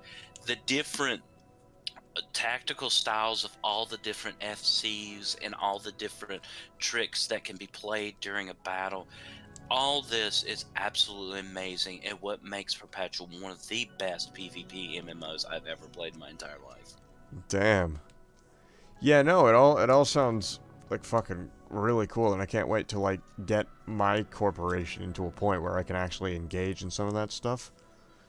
Because at the moment I don't even have like mech production ready. But yeah, no, as an ex-Foxhole player, I can definitely tell you, I can definitely agree with the idea of, like, logistical stuff, like producing everything, getting everyone armed, etc., is very important. Also, best feeling keeping a heavy perma jammed. Yeah, no, some guys that were helping me earlier, one of them actually hit me with their energy drainers or energy neutralizers, and I'm in a Tyrannos for these days most of the time, and the energy, my friggin' batteries were just gone. My accumulator just browned out right there. And let me give you some CEO to CEO advice. Yes. Don't feel like you need to bear the responsibility solely of everything. Delegation is the key, but also having a good group of friends. Like, you would be amazed if you reached out to like multiple CEOs, especially some of the smaller corps that are growing. You see the F Navy, the Rust people, reaching out to them and being like, "Hey, look, small corp here, a few guys. We're interested in just helping out. We may live on Alpha, but we could field this and bounce over and enjoy. Just give us timers and content." And you'd be amazed what you can do with a very small alliance in this game. Yeah, I've definitely seen that. Also, Phantom Burn has 72 has posted a frowny face, and I don't know why you're frowning there, Phantom, but you shouldn't frown. Frowning is not allowed in this chat. If you frown, you'll be summary executed. And also, I'm pretty sure that's to the comment of the heavy mech being permanently jammed. yeah, no, God, that's terrible. Also, Donnie Brasco Brioc has said, Ville, I love you. I love you too, Donnie. You're my favorite. I don't care what funding tells you. Also, fucking Null has posted I don't know what would you call that? Horrified? And now he's posted a lol face, Omega lol, as it's called. Oh no, it's not Omega lol, it's just regular lol. What's Omega lol then? Wasn't there an Omega lol? I don't know, I just use poggers most of the time. I'm a basic bitch. Alright. Yeah, no. I'd hope to one day get into that. Omega lol, says Open Perpetuum. Oh, I guess there isn't one. I should make one. I have the ability to make that on my channel. Why haven't I? Alright. Next question. Before I get caught on another tangent. So, I'd asked, 2 questions. Well, technically 3 questions. Holy shit, Donnie Brasco Brioc has subscribed with Prime. Congratulations on your promotion to a lieutenant. You can't see the message because it's covered up by the, by this thing here. But, it's supposed to be, that, like, you've been promoted to lieutenant. Congratulations. That is, that's what it's supposed to say. Thank you for the subscription. That's an extra $2.50 to me. I appreciate the funding. I appreciate all funding. Funding is important. As you would see in Perpetuum with the logistics, don't neglect your miners and your industry people. They are important. You are welcome. Thank you once again. All right. As I was going on with the 3 questions technically, as the games are so similar, what do you think made EVE Online more popular than Perpetuum? Both of the previous answers were the release dates being drastically different, so time difference. Do you agree with that statement, or would it be? Do you think there's something else in EVE Online that made it better, or not better, but bigger than Perpetuum, more popular? Millions of dollars worth of advertising budget. Huh? It's kind of like what is it? Not Bradley's, Bailey's. Okay, so this is a bit of a liquor story because I work in a liquor store. I don't know if you've gotten that impression yet, but there's like 3 kinds of cream liquors. There's well, there's a few, but there's 3 main ones. There's Bailey's, Molly's, and Bradley's. I like Molly's and Bradley's. I'm not partial to Bailey's because Bailey's is $30, and Bailey's is $30 because of advertising. Bradley's, which I think is the best one, and Molly's, which is the cheapest one. So right here. Bradley's, please sponsor me. Listen, I gotta put in the request at some point. But,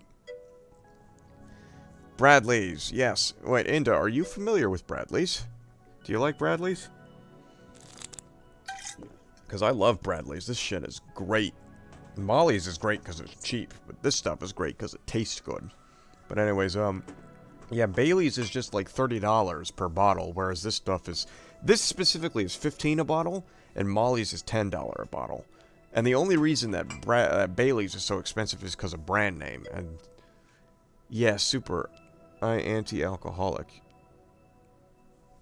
I mean, you can not be an alcoholic and still like Bailey's or Bradley's. It's cream liquor, so it's like this is like 17%. Yeah, 17%. Okay. But yeah, it's just the advertising that you think, or is there anything else?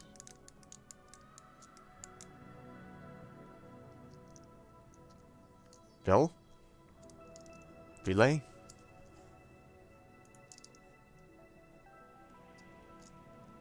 Hello? Uh-oh.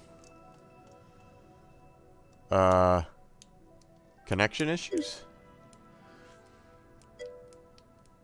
Probably aggro. Ville fell asleep. Pause champ. Pause champ.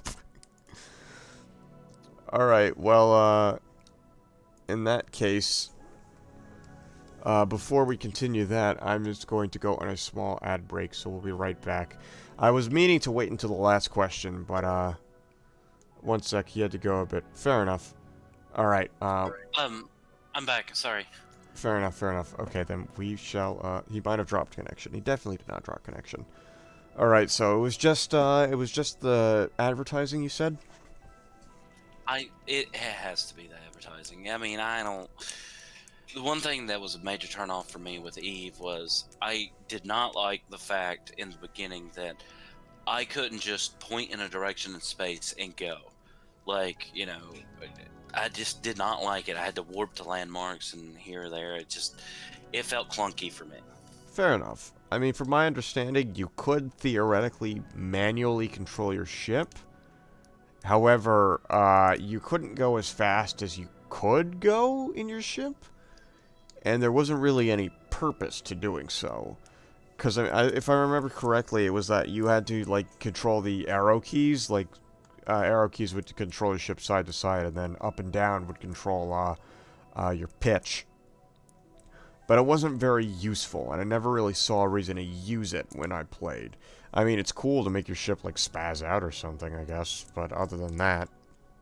But from a player point of view, you basically have all this content in a sector or zone, but you could only use where you could actually interact to or warp to. You know what I mean? Yeah, I get that. I mean, I guess they did it because I guess they didn't think of, okay, we'll put stuff in, like, the midpoint between this asteroid belt and this station, and the only reason you'd find it is if you manually traveled there. But nobody's going to do that, so there's no point. I guess that was their thought process? Yeah. I mean, the most, like, surprising thing I ever found was, in a scout frigate, I warped to a sector, and it was full of pirates who made, signs out of beacons, and then immediately destroyed me. I was just scouting for a new home, and they fucking nuked my ship. But...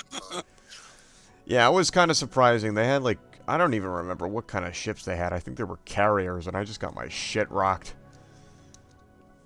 And another thing that didn't appeal to me with Eve, and maybe this shows a little bit of my Care Bear, but there's nothing safe there. Like, there isn't.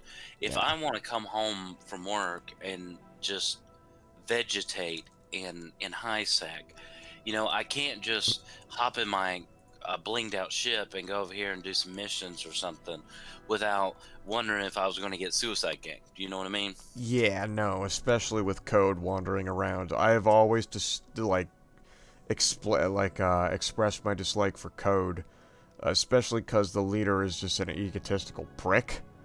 But they especially like hanging around high sec, especially the mine field or the mining fields, and just ganking new players.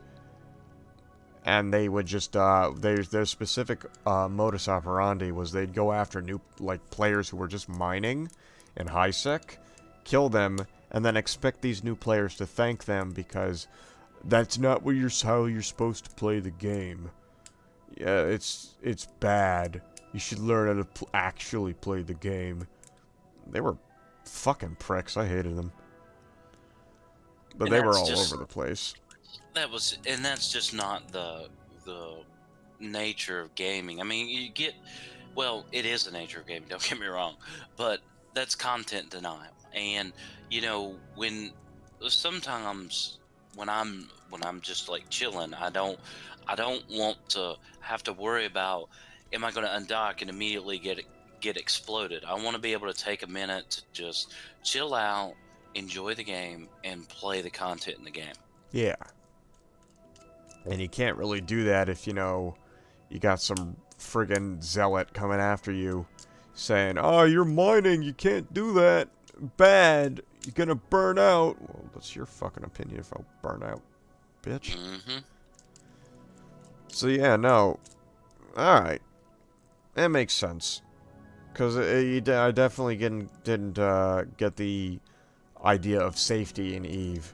I actually, the last time I played, did have a run-in with a Brazilian fellow who was mining a specific area, and he specifically, stated where I was, in global chat to try and get people to come after me. I did not appreciate that. Even the peaceful players will be hostile to you, and that's just ridiculous. But it is what it is, I suppose. That's why I like Perpetuum, because at least they give you Hirschfield and New Virginia. So, yes. Next and final question. So this is a question I've asked both Inda and Null. And now I shall ask you. So what was... If there was one thing that you could change about Perpetuum, with just a snap of the finger, you could do it right there. Oh, shit. Donnie Brasker-Biak has now followed. Congratulations on joining the IFDF Navy. Welcome aboard. Thank you for the follow. If there was one thing you could change about Perpetuum with a snap of a finger, what would it be? The client. Definitely. What about the client, though? Just have the client, or, It could be three things. Right. Either the client open source would be one. Alright. Rights to the IP would be two. That's a good one. Or three, the game would become free to play. That's the one thing, I always thought, when this game kind of feels like a free-to-play game, just without the free-to-play aspect of 5 billion different microtransactions. Mm-hmm. And it's, honestly, I kind of wonder, if this game was free-to-play, how many people would actually play it? Because yeah. I'm sorry. I'm sorry. Just think about it this way. Most people at $5, you would pick up a game and say, yeah, it looks okay. And would go and would be no problems with it. But free play games, people would just come.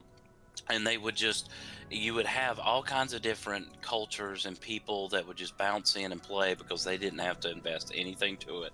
And it's down their genre of playing. Yeah. I would say the population would probably increase by tenfolds overnight. I'd agree.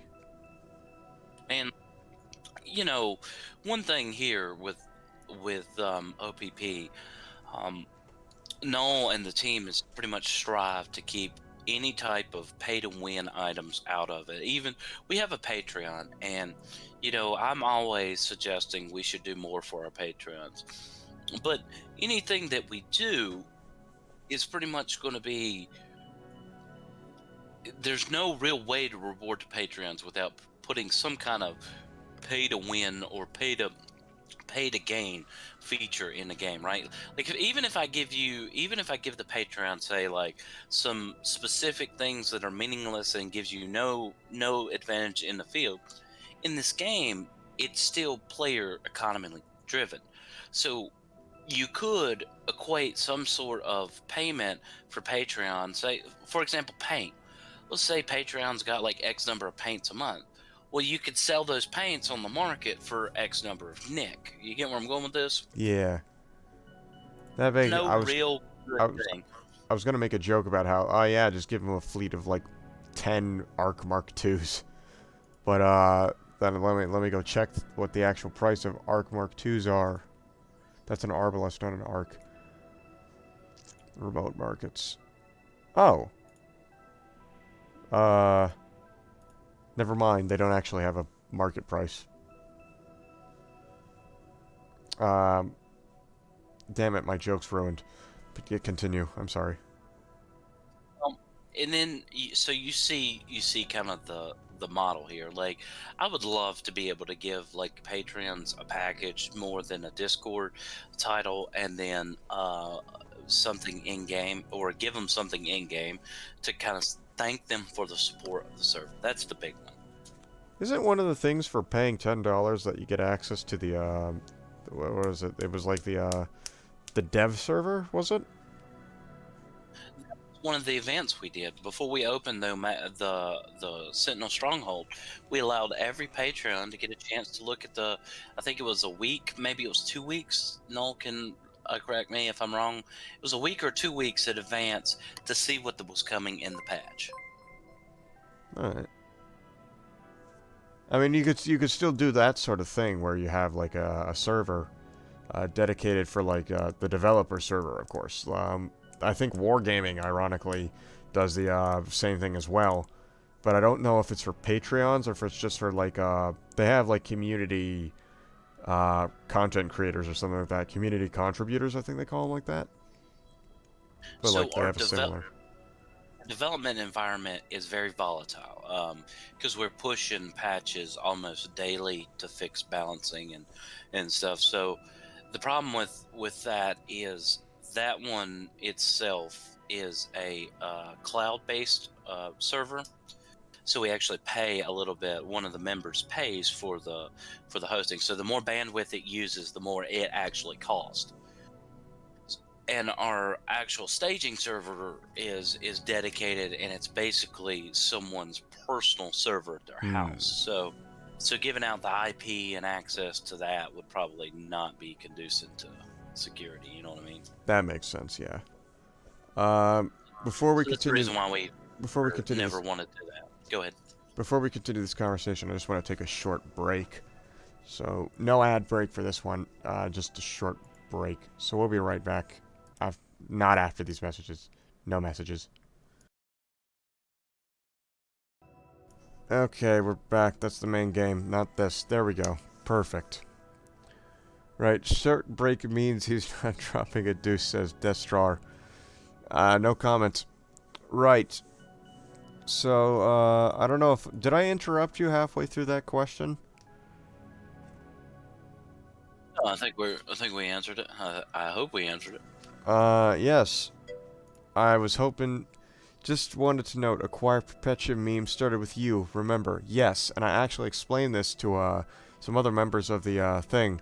I gotta explain that joke a little bit, because I don't think anybody knows exactly where it came from. That came from Seth Zingtalk, who is a YouTuber on, well, figure it out where it comes from. YouTuber. So basically, in another YouTuber by the name of Mandalore Gaming, he reviewed a game called, Brigador Up Armored Edition, which, by the way, Brigador is a fantastic game. Null knows of it. He's seen it a little bit, and I actually discussed it a little bit with him during another stream. But basically, during Mandalore Gaming's review of it, Seth Zingtalk made an appearance. At the very end of his sort of cameo, the words flash on screen, "Acquire Brigador." So that's where this joke came from. So now you know. It's not my own original joke. But it doesn't mean I don't love it. It's a great joke, and I'm glad it caught on with the community. So now you know the not-so-horrible secret of Acquire Perpetuum. Also, Enjoy. Yes, also watch those two YouTubers. They're very good YouTubers, and they don't know I exist, but I'm still shilling for them, because they're funny. But yes, that is actually the last question I had. I tend to have only... I tend to try for more, but I'm gonna be honest. The other 2 interviews kind of dried me up for questions. Hey, so you're at 16 people right now, is that correct? 15. I think it was 16 in a while, but Jesus Christ, that's like... Alright, here... When I first started streaming Perpetuum, I did not believe this would be a popular game. I didn't think many people would actually watch this stream, because it wasn't a well-known game, and not many people stream it on the thing. Like, even if I go to, Perpetuum's category now... I gotta actually go back to the thing. Open this, and I hope to God my volume's not on. It is. Oh, thank God I turned it off in the moment. If I'm to look at Perpetuum's stuff, I'm the only one streaming it. And I feel like that's kind of been like the thing that's been for a while. Like, I tend to be the only one who streams this game pretty frequently. Me and maybe Rez. But I didn't think I'd get very far with it. And, like, the community has proved me wrong time and time again. Every time I stream this game, it's just tons of people, presumably players, who watch my stream of Perpetuum. So, and I'm really appreciative of that. That's good. That's what the community's here for. And I'm glad you do it. And anything involved to get the community around it and rallied around. And, you know, the big thing, you know, I don't know why I'm saying you know so much. I have a couple of my players that I've gamed with for years, and Core fired up your stream, and they were like, hey, this guy's doing this, or this guy's doing this. And I have to remind them, I'm like, hey, he's new. Let him figure it out. Let him enjoy the game.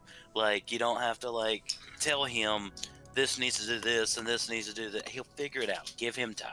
And he's enjoying the game. And then they sit and watch and watch and watch. And it's players that play this game for years.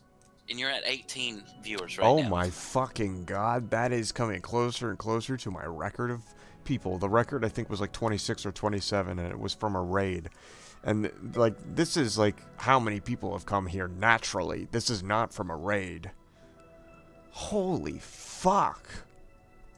Well, the community appreciates you. I know I personally appreciate you. I know Noel appreciates you. Enda appreciates you. The whole OPP team appreciates you. And we thank everyone who's had a chance to stream, make clips, do anything for the community to promote and bring it around.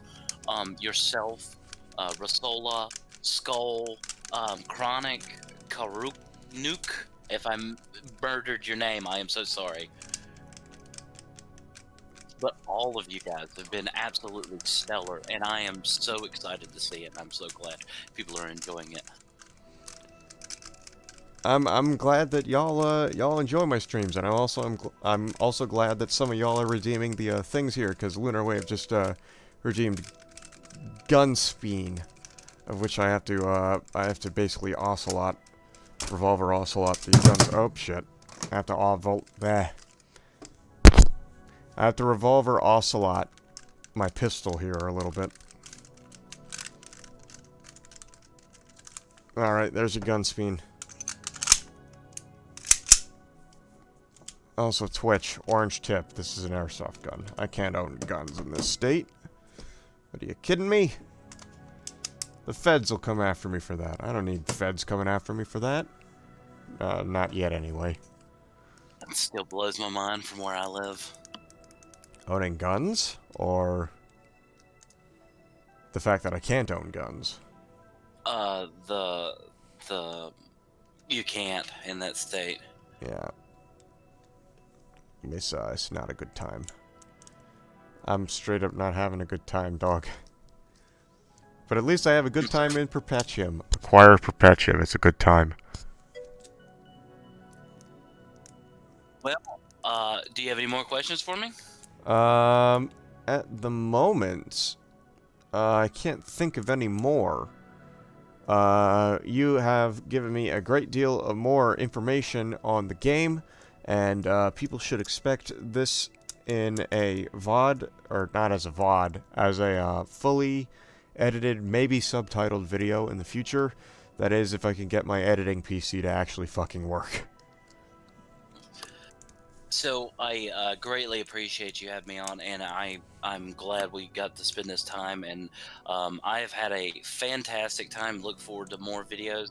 Now, unfortunately, my wife is pretty mad at me because I've neglected her for 2 hours. So Fair enough. I both understand and wish I could be in your position. In some weird way. well, I greatly appreciate it. And Admiral, as always, have a wonderful evening and good luck and fly safe. Thank you. I will intend to fly safe, despite the fact that I don't own a pilot's license. But I mean, the passengers don't know that, so. Yes, thank you for joining us, Null. Or fucking hell, you're not Null. You're Ville. Ville. Ville. Yes. De Ville.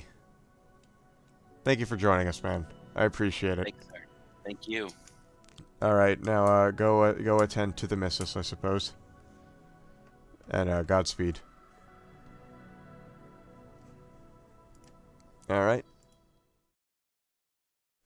Thank you so much for watching the third and final interview with the Open Perpetuum Project team. All of these interviews gave me some great insight into the development of Perpetuum, coming from an external project to the developers.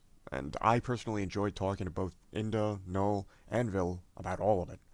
The whole experience has actually opened a door for me in a way. I enjoyed doing these interviews so much, I think I want to try pursuing more interviews with other developers. So expect some things like that on this channel. In the meantime, though, I've kept you all waiting long enough with these videos. I'm Admiral Y11, signing off. Have a good one. Alright, y'all know the drill at this point. Like, comment, share, hit the bell button, and subscribe. YouTube likes it, so do I. Thanks for watching.